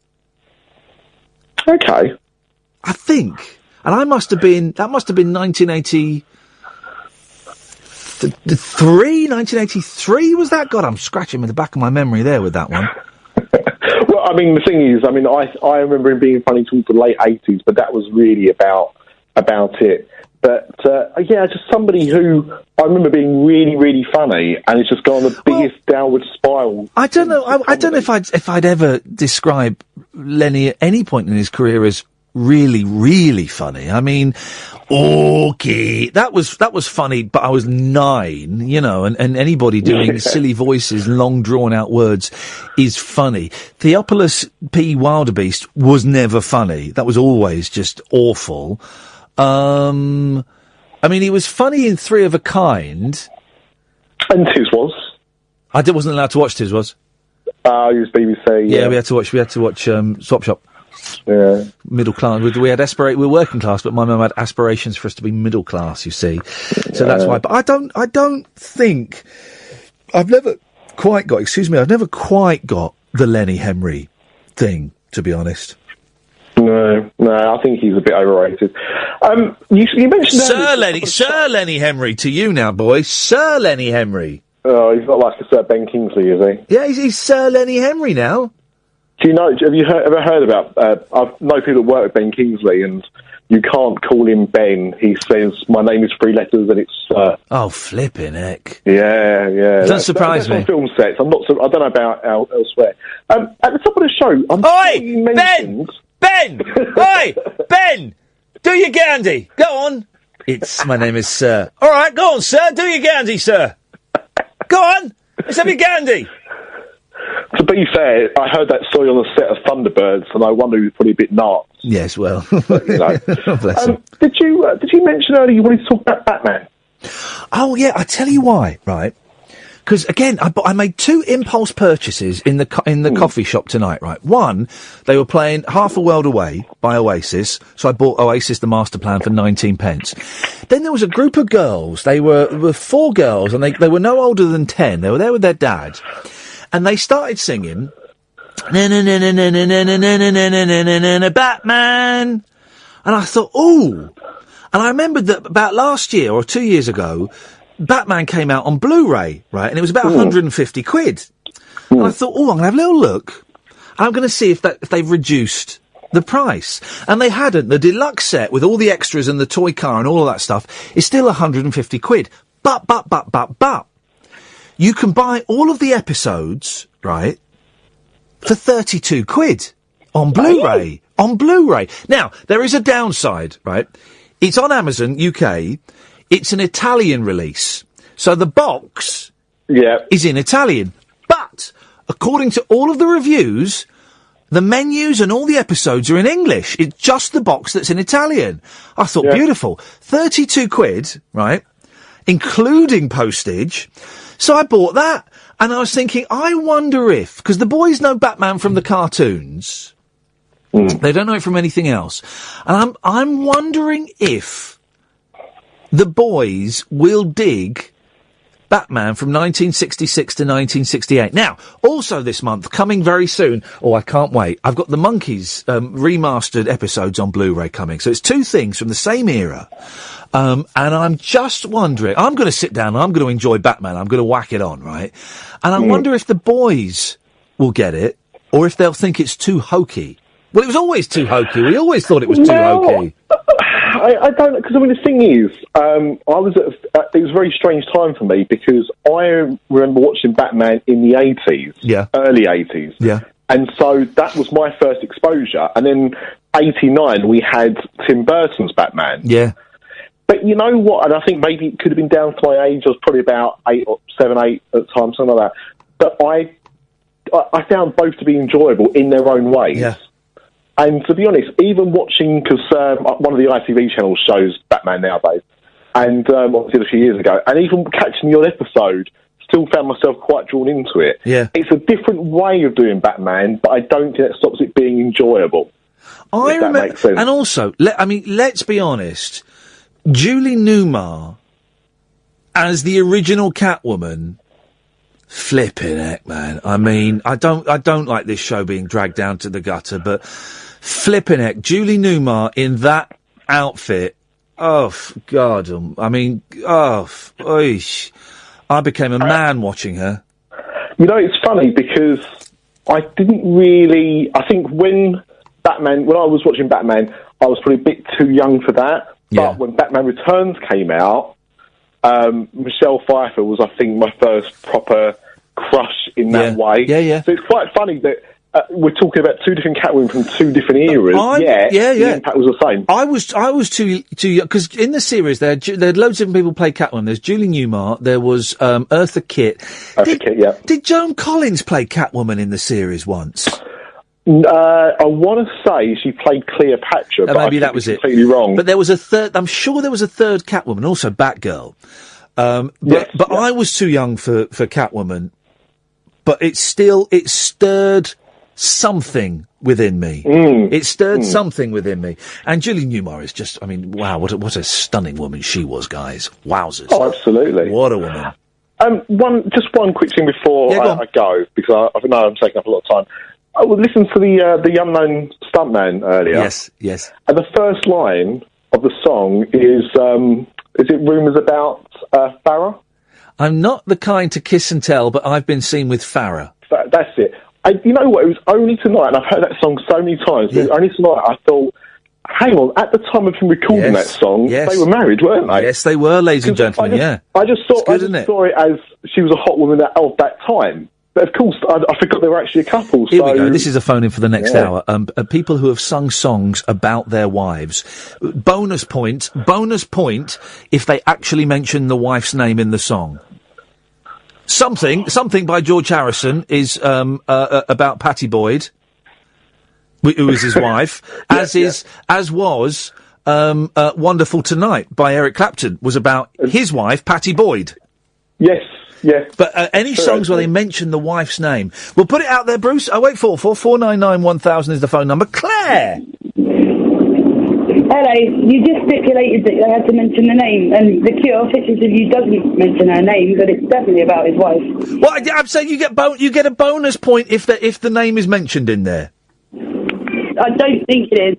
Taking you off speakerphone now. There we go, thank you. You caught me without my list. I was a lot less anxious when I had my list in front of me, because I've been trying to gather the courage to call you for ages, and you said something earlier that resonated with me. Yes. Was it that Nigel Farage is a cowardly tosser? Was it that? Well, obviously, there is that, but no, I'm not very good at politics. Okay. Don't talk about that. No. Yeah, no, it was actually about being depressed, but obviously, you get these clunky gear changes, and I love that about your show. But you were talking about it earlier, yes, and it put a bee in my bonnet. I love that song. by They Might Be Giants, and it all ties in with the fact that when you're really depressed, right, it's impossible to get out of bed some days. Yeah. Like, it's just impossible. Yeah. And it's got worse and worse and worse for me. And recently, the only thing that I can get out of bed for is called roller derby. You remember us, guys? Oh, for crying out loud! You're that blooming roller derby nut woman. No, I'm a different one, but yeah, I'm one of them ones. Oh, for goodness What I sakes. wanted to tell you is Yes. that I do suffer, and I'm never been good at anything ever before. Like you were on the radio, you found what you're good at. Yeah. And it's what you can get out of bed for. Yeah. And, roller derby. But I still don't get this roller derby, Claire, because I've watched the videos of it, right?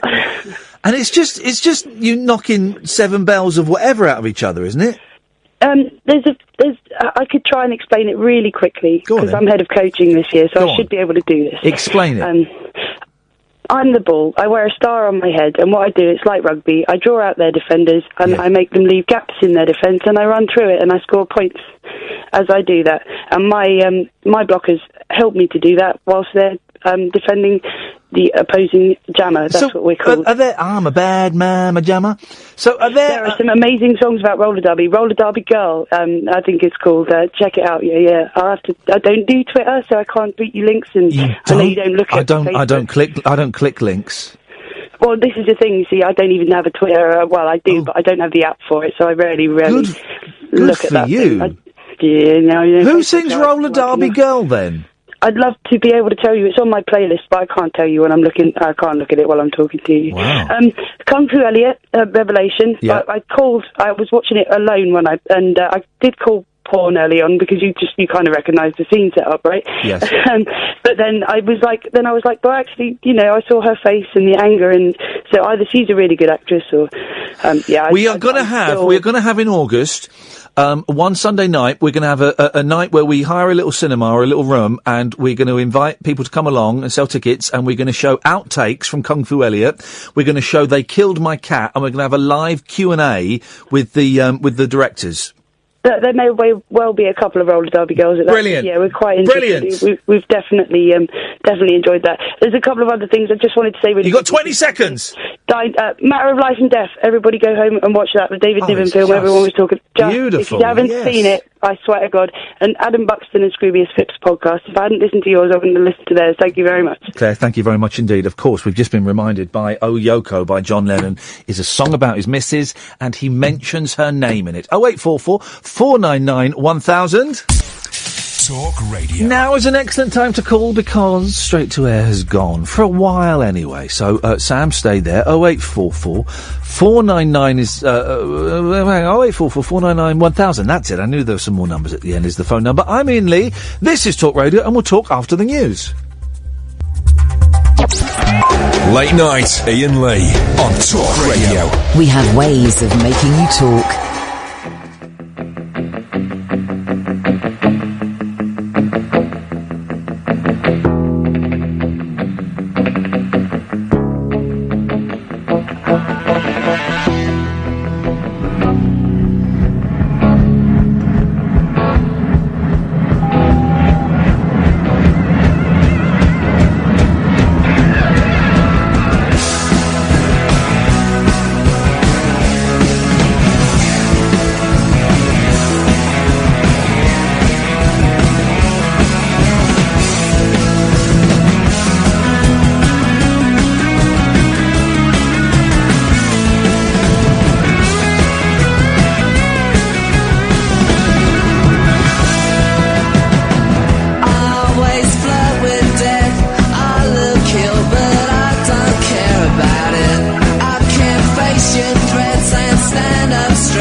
in my blood.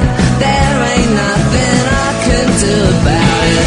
Long journeys wear me out, but I know I can't live without it. I know, I think I'm on another world with you.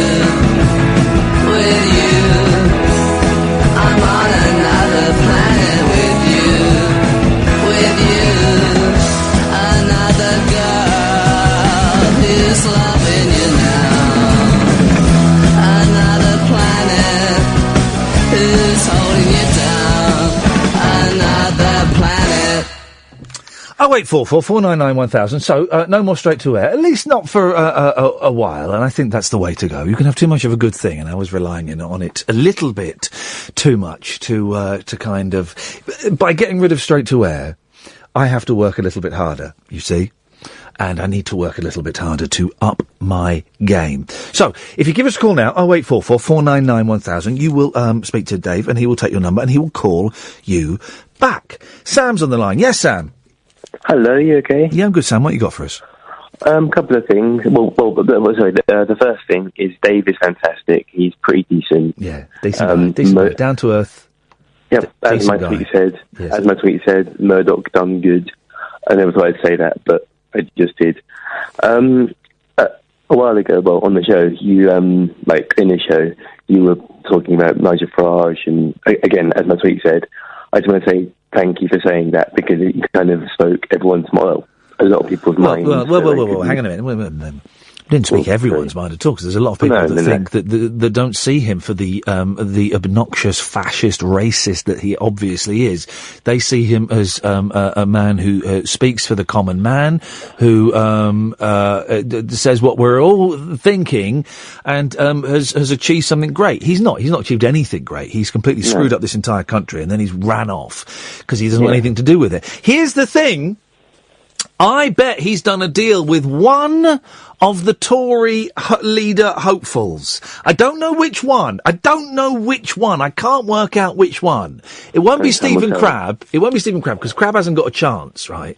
Because he's a horrible, obnoxious homophobe who thinks that gay people can be cured. Stephen Crabb, he voted against gay marriage. All right, that's one thing. That's one tiny bigoted thing. He thinks gays can be cured. All right, Steve. All right, Big Steve and your weird Lego beard. So it's got to be... Farage must have done a deal with one of the people that stands a good chance of winning. And that's only May. And I know it sounds a bit weird and a bit left of centre, but I think Farage might have done a deal with Theresa May. Could be. You never know. You never know, for a little bit of something.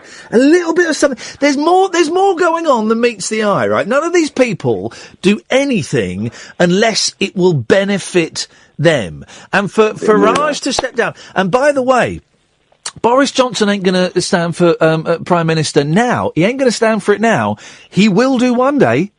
You mark my words, one day when the next whoever wins this, and it's going to be Theresa May, when she eventually gets voted out by a general election, which will happen, maybe not next general election, but the one after, that's when Johnson will then come in with his blundering horse and will try to take over the party. He ain't gone.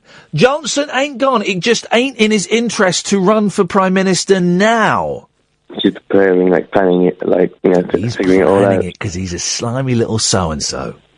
I wanted to the caller called before the news, the roller derby girl. Yes.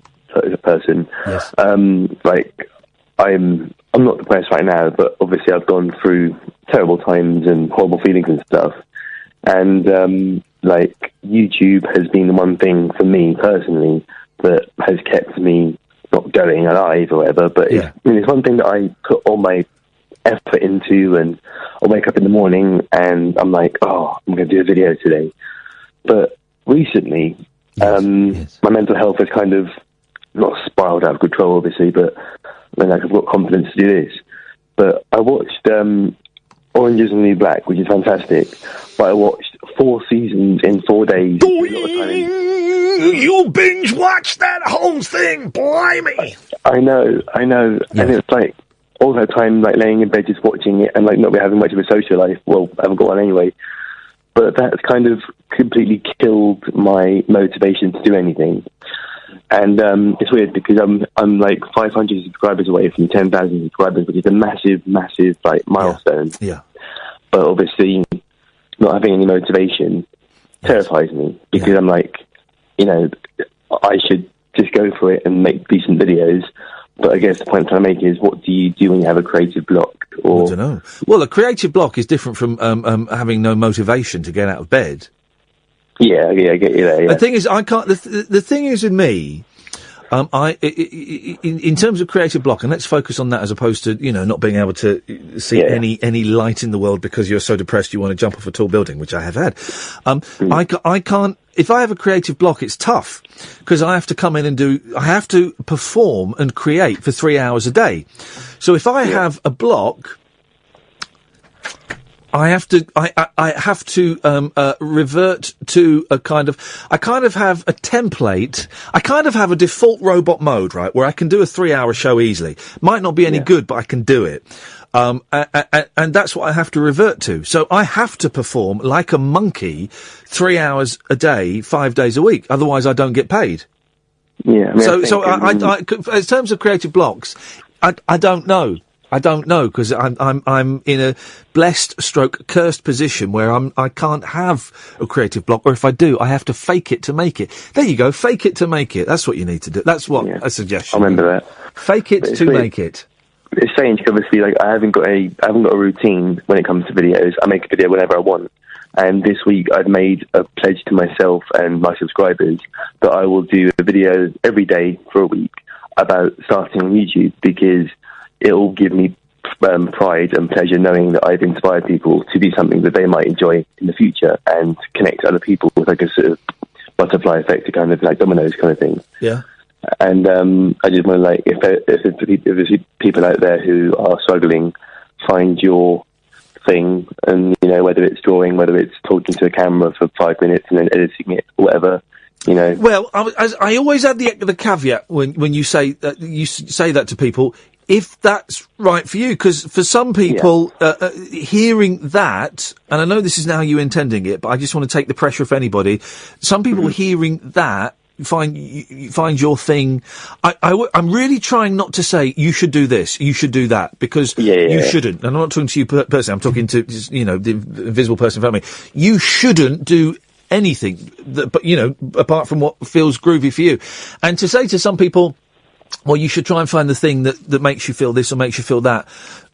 It's a little bit. If it wouldn't, and I'm not, this isn't a criticism at all. I'm just, it isn't like that. And some people might feel guilty that they haven't found the thing that they can do, because maybe there isn't a creative thing that they can do. Maybe there isn't. And maybe it isn't right for them, So everybody, no one should do anything, just be groovy, man, be groovy. Yeah. Sam, thank you for that. I want to go to Kat. Hello, Kat. Oh, hello. Oh, hello, Kat. How are you? Put that down. Put whatever it was you were holding down and click it shut and focus. I'm all right. My friend Paul Garner has just mentioned crispy Peking duck on Twitter, and now it's got me. What on earth are you doing? What are you doing? I'm getting ready for bed. Oh, I say. Oh, nothing so exciting. Oh, it sounds like you're taking your wooden leg off. Have you got a wooden leg? Yes, yeah. What do they make legs out of these days? Because it was, for a while it was cork, then it was wood. Prosthetic plastic, isn't it? Is it plastic? It's plastic, I suppose, yeah. They're good, those legs. Anyway, yes, go on, Kat, what have you got for us? I've just been to see The Conjuring 2. Oh, the Enfield ghost, isn't it? Yeah, we've watched the documentary on it, me and Dan. Now, you say the documentary. You don't mean the thing with Timothy Spall, do you? Yes, it was. Well, I say the documentary. It was with Timothy Spall, yeah. And we watched like a documentary on it as well. Oh, okay. Loads of stuff. Yeah. It's good. It's in the front of my head because I just finished reading for the second time Will Storr versus the Supernatural, where he Will, who came on the show a few weeks ago, he talks about he investigates the Enfield haunting, and he goes and meets Janet, isn't it? Janet is the young girl. Yes, yeah. He goes and meets Janet and the investigator whose name is Morris Gross, I think. Yes, yeah. Well, okay, first of all, what do you make of The Conjuring 2, the Hollywood recreation of the North London haunting? It was okay. I like Vera Farmiga anyway. She's absolutely gorgeous, so I wanted to watch her anyway. But I went with a friend who's already seen it, and it ruined it a little bit because every time she sort of tensed up, I thought, something's going to happen. Right. But it was all right. A bit jumpy in parts, but a lady in front of us completely freaked out. Would you be freaked out? What, really? Yes. To go out the cinema. Someone got freaked out. Someone was crying when I went to see Paranormal Activity. Oh, for God's sake. And it was rubbish. That film is only scary if you like looking at the screen for a long time when nothing happens apart from a door moving 4 inches. That's all that happened. And there was a screamer at blooming The Conjuring 2, was there? There was. She was really freaking out. She was literally just in front of us. Me and my friend, I mean, we were terrible because we were laughing our heads off. And everybody else was sort of going, shh, so we were like, sorry. Oh, for crying out loud. Okay, now, the Enfield haunting, right? Yeah. So for those who don't know, 1977, something like that, terraced house in North London, Enfield, I know it fairly well. A mum, 2 kids, I think, a daughter and a son, or maybe 2 daughters and a son. 2 daughters and 2 sons. 2 daughters, 2 sons, and for several months there was poltergeist activity going on. What do you reckon, Kat? Do you buy it?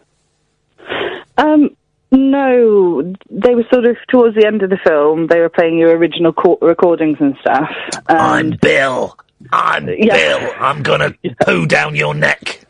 This is it. I mean, nothing was really graphic. Yeah. It was just sort of, I thought, it's just a kid trying to get away with saying naughty words. Yeah.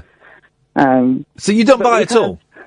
No, not that in particular, but I've had family who have seen stuff and they're not the type of people to just say that. The Enfield haunting is fascinating, and I want to read up on it again because there were bits where the kid Janet, so she's like 13 years old, she's just reaching puberty, as often happens, is often the case in these poltergeist things. Yeah. And she can levitate. Yeah. Yeah, but she can only levitate when everybody goes out of the room. That's right, and she could only do the voice thing when everybody turned around because she put the water in her mouth. Yeah, yeah. And there was quite a funny skeptic in the film, and she was like, well, she could have spat it out and put some more in her mouth. Duh. Yeah. So that was quite funny. Yeah, and but then there is recorded. There's a policewoman who says she saw a chair get thrown across the room at her, and there was no one there. Yeah, there were in the film. There were 2, a policewoman and a policeman, and they both saw it just moving across the floor, and they did like a statement on it and everything. Apparently, I'm starting to, having read Wilstall versus the Supernatural, and I thoroughly recommend it to anyone. Right, I'm starting to change my position on ghosts ever so slightly. Yeah. Well, actually, quite significantly, because I've always been a nah. But Will investigates it. I've got to go to a break in a minute. Will investigates it in such an interesting, sceptical way that I'm starting to think that maybe there's something in ghosts. Maybe. I think there probably is something.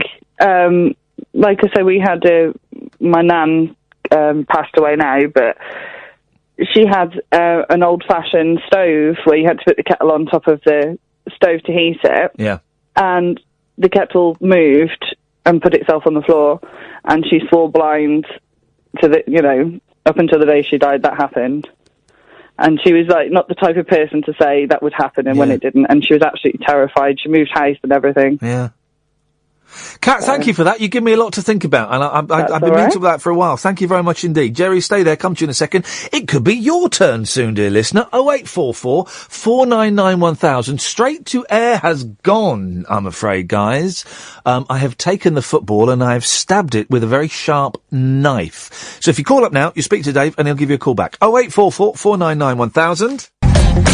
So, straight to air has gone. I nearly called it Triple M then. I've not called it that for years.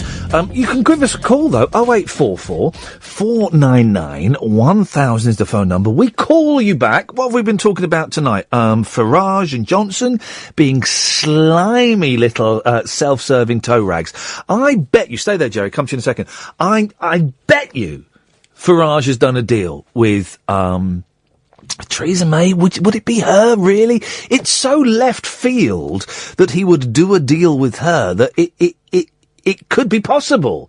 The thing is, right, in politics now, anything is possible. Literally anything is possible. It's all gone completely nuts. But that slimy little toe rag will be back. They'll give him a show on LBC. That's what they'll do.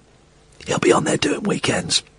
Once they realise that Pass the Parcel with Andrew Castle is not drawing in the listeners because that man has got zero personality, they'll get Farage in.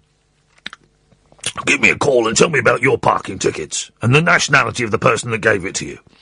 0844 499 1000 is the phone number. We've spoken about Batman, about Oasis, about time travel and how it is imminently possible. Let's see what Jerry's called in for. Good evening, Jerry. Hello. Hello, mate. How you doing? Okay, bit off, but I've got some facts about Batman. Give us some facts about Batman. Yeah, in the trilogy, the latest trilogy. Yes. The video played his father. Yes. Ken Barlow's son. Oh, Yeah. yes, it was. Yes, it was. Roach. Linus Roach. Linus Roach. I have worked with Linus Roach in a film. Did you? Yes, I did, in the straight-to-DVD film, Beyond Borders, starring Linus Roach and Angelina Jolie. I don't know if there was a priest. I never got that far. I'm in the first 5 minutes. Clive Owen's in it, and in the first 5 minutes, I'm in it, and then I've never seen it beyond that. I was in New York once when it came out, and I went to watch it, and I saw my bit, and I got up and walked out.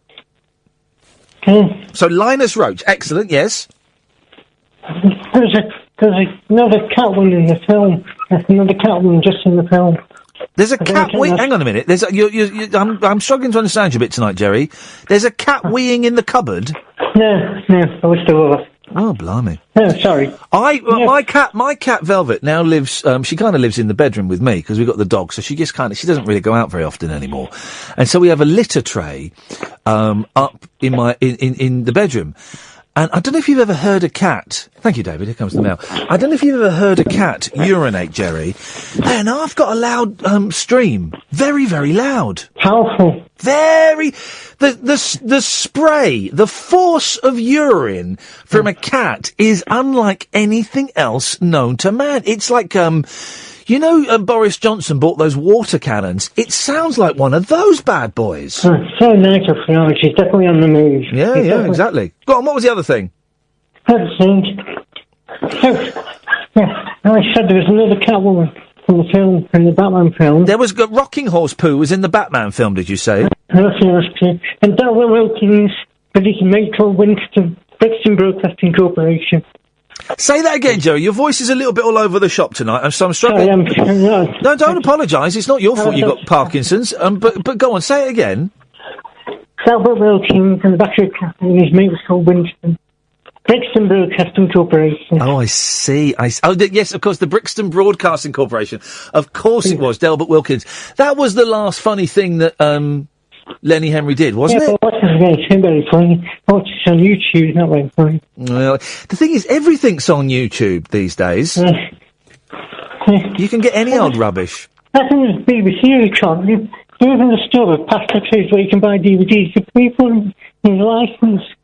This is rip-off. Oh, hang on. Hang on a minute. You're not suggesting that the BBC, instead of selling DVDs, they give away their stuff? I don't know. I'm all right, beg you. I'm getting a bit nuts. I'll see you tomorrow. See you later on, Jerry. Ta-ta. Bye-bye. Thank you, Jerry. Sometimes it's easier to understand Jerry some nights than it is other nights, and that's because he's got Parkinson's. But he's always welcome. We'll get there in the end. Who was it? Someone messaged me the other day saying they didn't want to call because they got a stammer or a stutter. I can't remember which is the British and which is the American. And I said, well, I wouldn't worry about that. We've got all night. You know, we've got 3 hours to fill.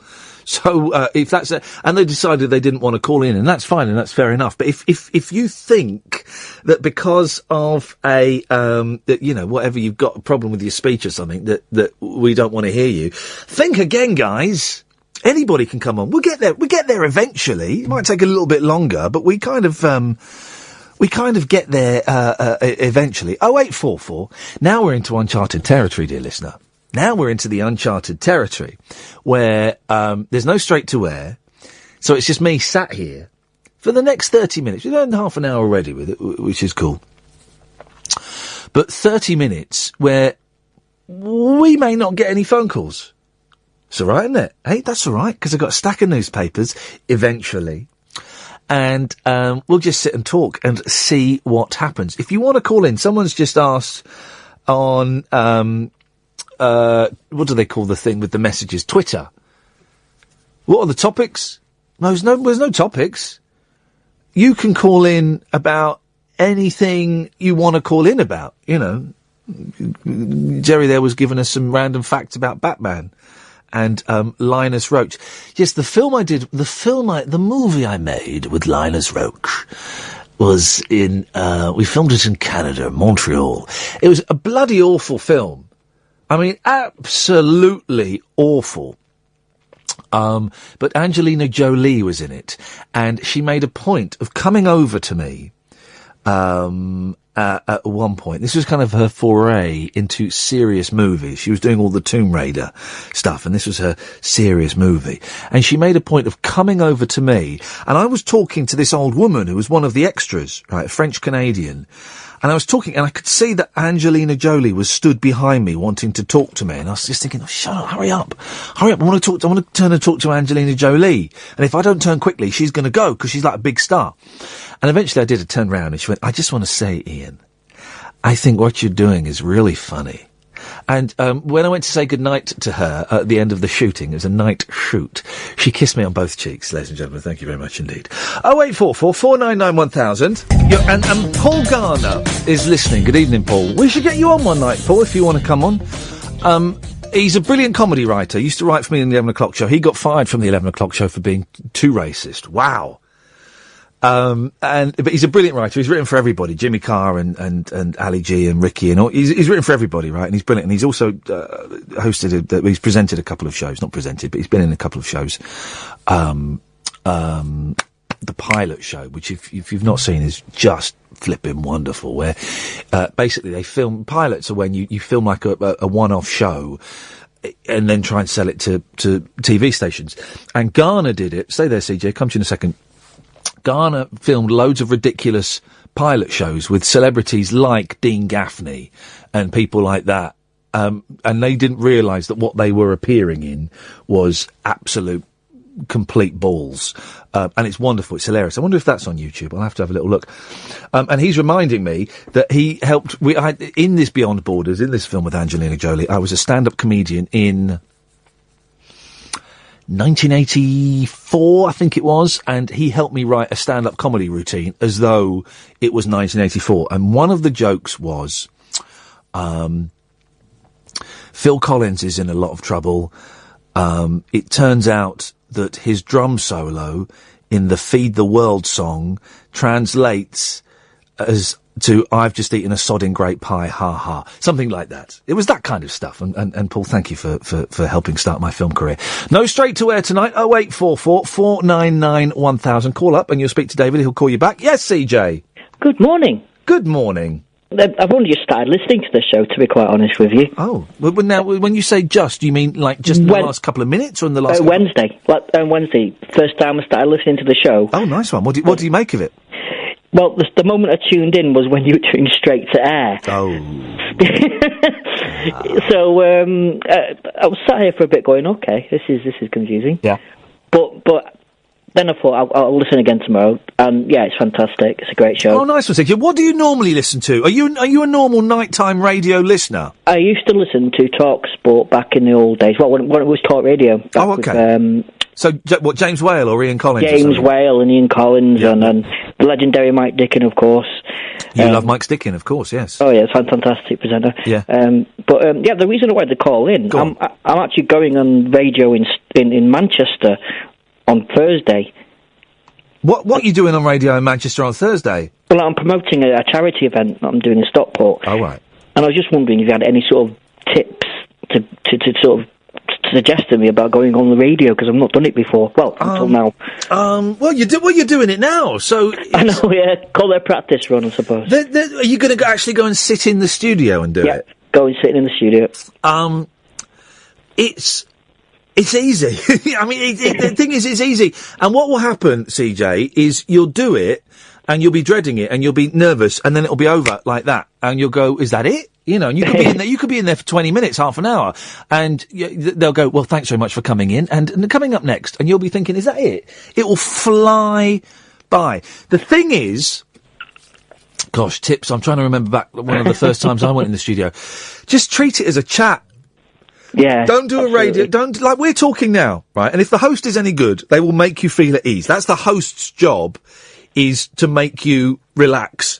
Interestingly, the host is a gay priest, so that's going to be an experience. Well, are you going to have sex with him?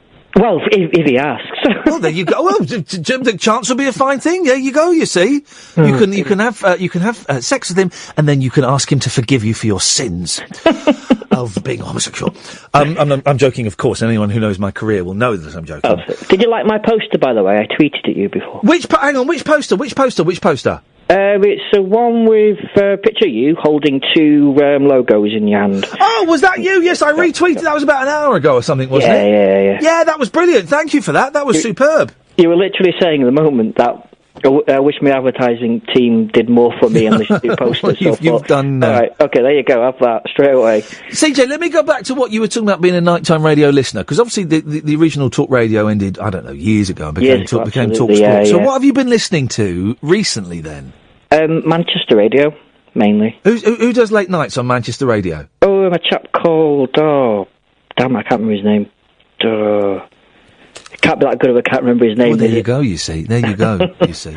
Well, stick around, CJ. This is early days for this station. It only started in March. I think it's fantastic. I think what you're doing is a great show. I mean, I literally stayed in on Friday night to listen to the show. Oh, mate, well, that's one of the greatest compliments you can play. It's gonna get better. It's still early days.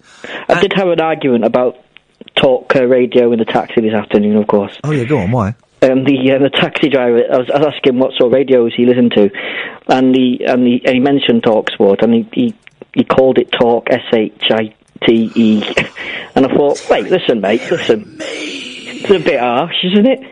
It's outrageous. So I didn't tip him. No, well, well, you did. I don't get the thing with tipping cab drivers. I don't get it, because it's cash in hand anyway, so a lot of them aren't declaring the fare that you give them unless you ask for a receipt, and even then they say, do you want to leave the receipt blank? Yeah, of course I do. I want to commit tax fraud. I'm joking, of course. But I don't understand. So the fare is like £8, and it's expected that you give them a tenner and say keep the change. I don't want to give them two extra pounds. I want the £8 is quite a lot of money. I want the £2 back. Well, if the taxi driver helps you out, if it helps you get your shopping to your front door, you can tip him for that. Things like that. When has a taxi driver ever helped anybody get their shopping to the front door? Must be up north for you then. Maybe it is. It's up north, and maybe I remember when we went to New York like years ago, and I took my mum, and she's in a wheelchair, right? Oh, bless her. And I never had such helpful taxi drivers. In fact, we saw a limousine driver, right, saw us waiting for a yellow cab, right, and he pulled up. And he said, I can see you waiting for a cab. Are you tourists? Yeah, from London. He said, right. Get in the back of the cab. And he helped Mum get in, and he put the wheelchair in the boot. And he took us to the place, and we said, right, how much is that? He said, oh, no, you can have that for free. Here's my card. If you need a cab when you're in New York, give us a call. He gave it to us. He gave it to us. He gave us a free ride. We were in that car for about 20 minutes driving through New York. He gave it to us for free. That's brilliant, isn't it? It's nuts. Same up here. We've got some there's a company based in Stockport where I live, and they're very similar to that. They sort of do, if you're really stuck and something's happened, they will help you out. They've helped me out a few times when I've been stuck. And then they took money off and said, no, you don't need to pay all that, I'll get you back. And here's the thing, CJ, I don't know what your current state is, but there are some taxi drivers that will refuse to take guide dogs, that's illegal, and they'll refuse to take people in wheelchairs. Where's the fairness in that? Well, it's nuts, isn't it? It's illegal. Guide dogs can go anywhere, right? You can take guide dogs into restaurants, into hospitals, you can take them anywhere, right? Remember, because doing local radio, we did a thing about it. And, there are loads of guide dogs that refuse to take, there are loads of taxi drivers that refuse to take guide dogs. Outrageous. It's outrageous. Go to hell in a handcart. What about guide cats? You can get guide ponies. Guide ponies, but no guide cats. You can't get guide cats because you can't trust cats. They're too self-serving. They're the Boris Johnsons of the animal world. But this is absolutely true. Google it. You can get guide ponies, and there is a picture. They're tiny little ponies, right? They're the size of a 3-year-old child, and you can take them on like aeroplanes and stuff. That's actually true. David, the producer, is looking at me as if to say, "Why are you saying that?" It's actually true. Guide ponies are real things. I'm going to have to Google. Oh, also, you said before that there's no words to that song, "Little Spanish Flea." Yes.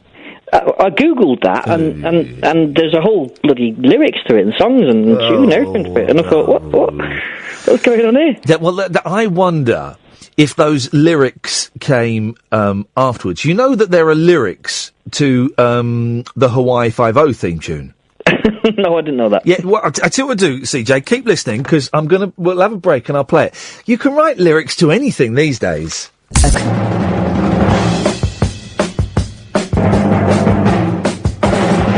If you get in trouble, bring it home to me.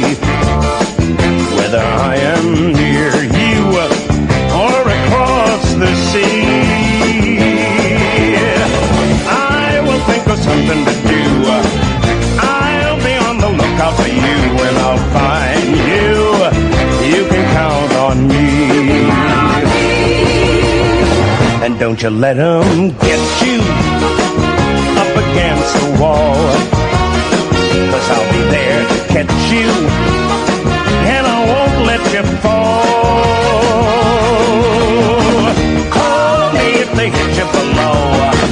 Call me when there's nowhere to go, and I'll be there. You can count on me. You can count on me.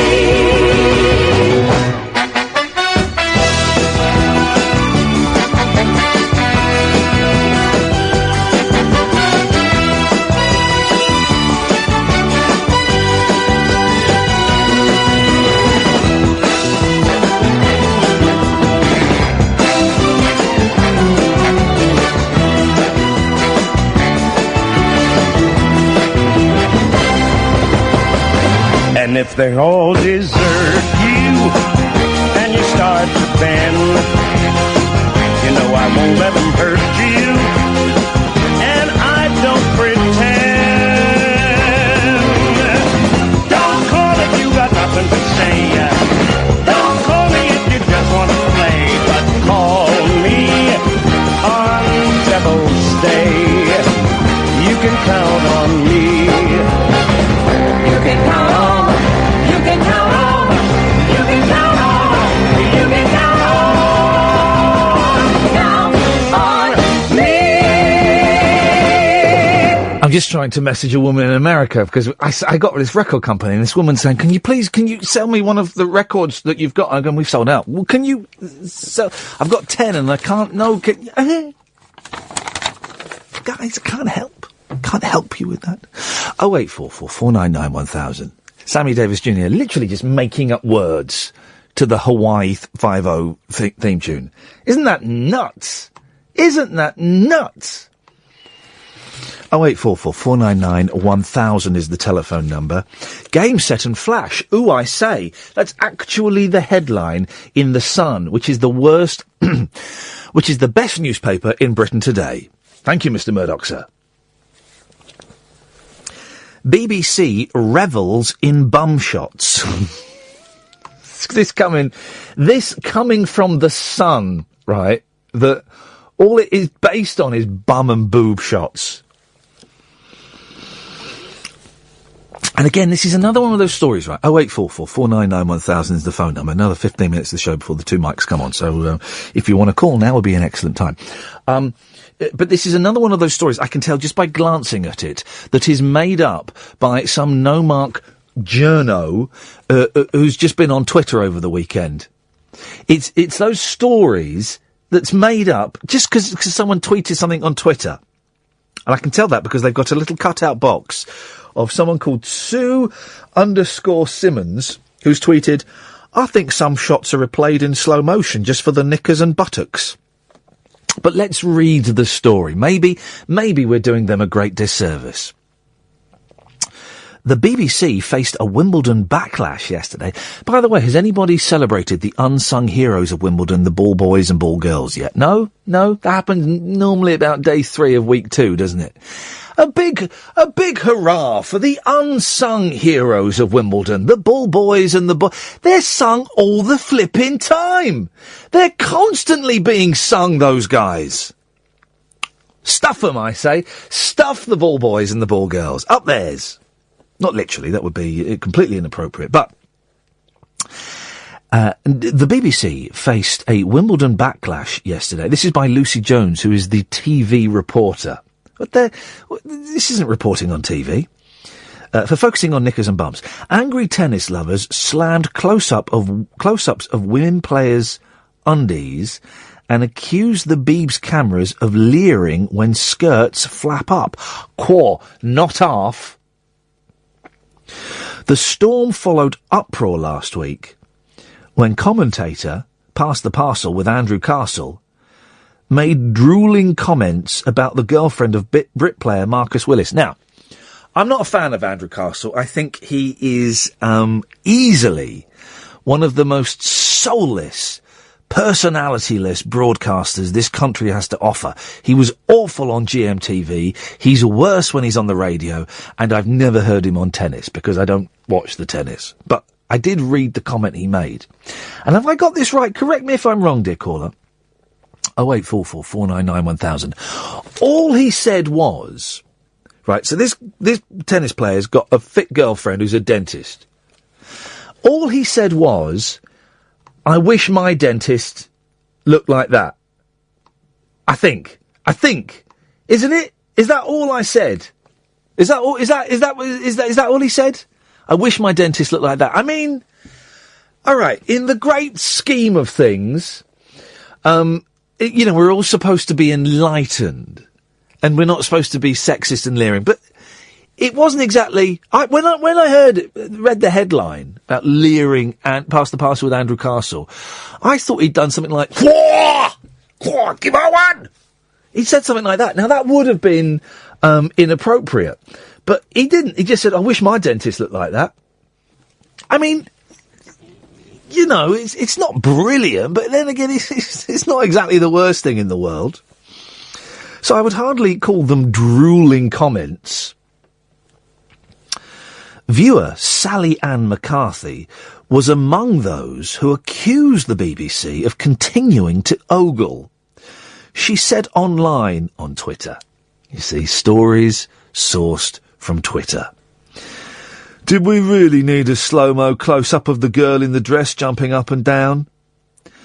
Fellow fan L. Gliftlands, what? Blasted. It really is.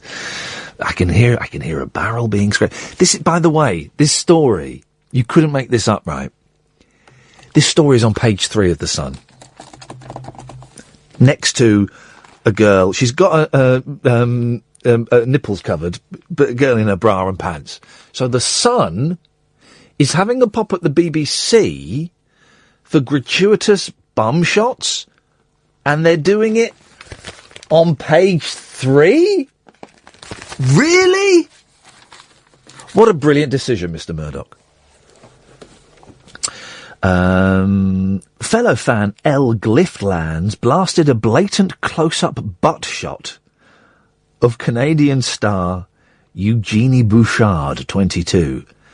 Sue Simmons tweeted. It's just, oh man. 0844 499 1000. Sue Simmons tweeted, I think some shots are replayed in slow motion just for the knickers and buttocks. Well, you know, I mean, really? Oh God, look at Tony Blair's teeth. Aren't they horrible? If you're watching on Periscope, I'm going to show you a close-up picture of Tony Blair's teeth. Aren't they horrible? He should have gone to an orthodontist. You would think, with all of his money, that he could get his oh, people are tweeting me roller derby songs. No. I don't click on links, guys. Don't send me links. I just don't click on them. I kind of know what I want to look for on the internet, and I go and find it, right? I don't click on links. So thank you, but no thank you. But Tony Blair's teeth, I mean, flipping heck. That's just outrageous. He needs to get those sorted out, you would have thought, don't you? He should get those sorted out. So I'm looking for a song while I'm doing this, and I don't think I've got the song on my oh, yes, I have. Yes, I have. Let me, 53,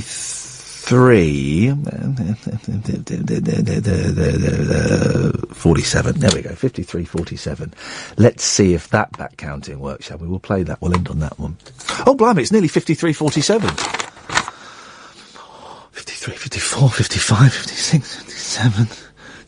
Yeah, that should do it. Oh, in that case, we're done. Oh, in that case, the panic over, guys.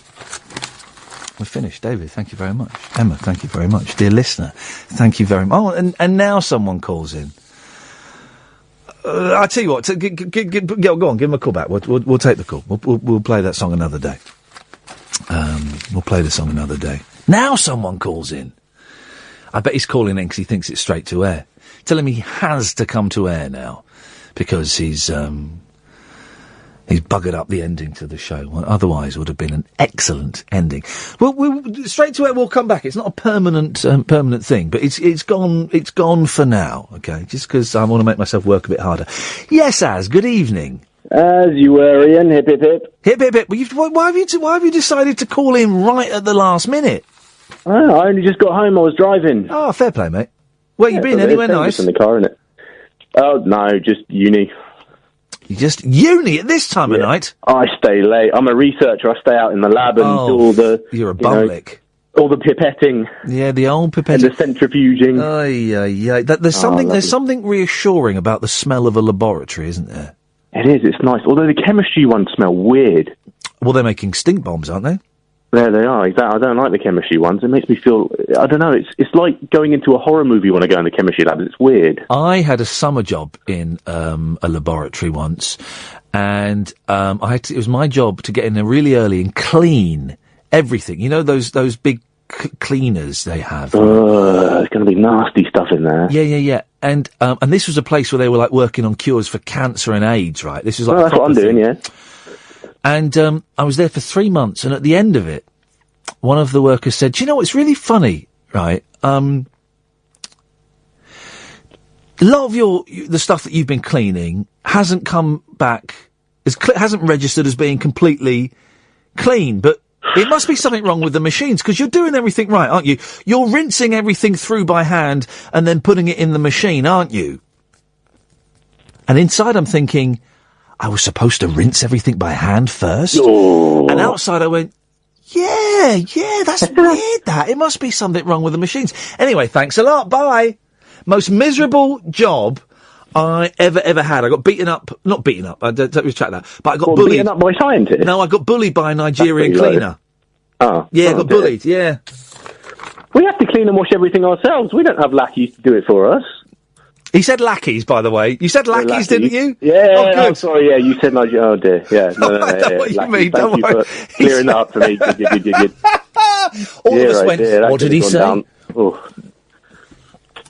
Anyway, go on. So what have you got for us, Az? I was going to say, I'm really glad you had the You Can Count on Me song still there. Yeah, it's a great one. I heard that on the way back. It's great. I was proper dancing away in the car. I love that one. It's a good one. And someone just sent me a link. He did the theme tune to Kojak as well, which I'll need to have a little listen to later on. Who was it who did that tune? Sammy Davis Jr. Oh, yeah, it was on there. Yeah. Who did the, do you remember the old one you had about the someone did a swear one when you wanted to fill time for the dump? Someone had a swear, what, the sweary song? Yeah, no, it wasn't a sweary song. It was when you had to dump someone, you had a song that they would put on to like fill out the time. Someone did a swear like an S word or an F word or something. That's specific. Do you remember that one? Where was that? Absolute? No, I think it was LBC. God blimey, I got to end it there, Raz. Thank you. That rings a distant bell. That would probably have been Eduardo that did that, or maybe Guy Magic Fingers. Anyway, that's it, guys. That's your lot. Back tomorrow at 10. Ta-ta. Talk Radio. Join the Talk Nation. Dial up and talk radio. We'll get you talking.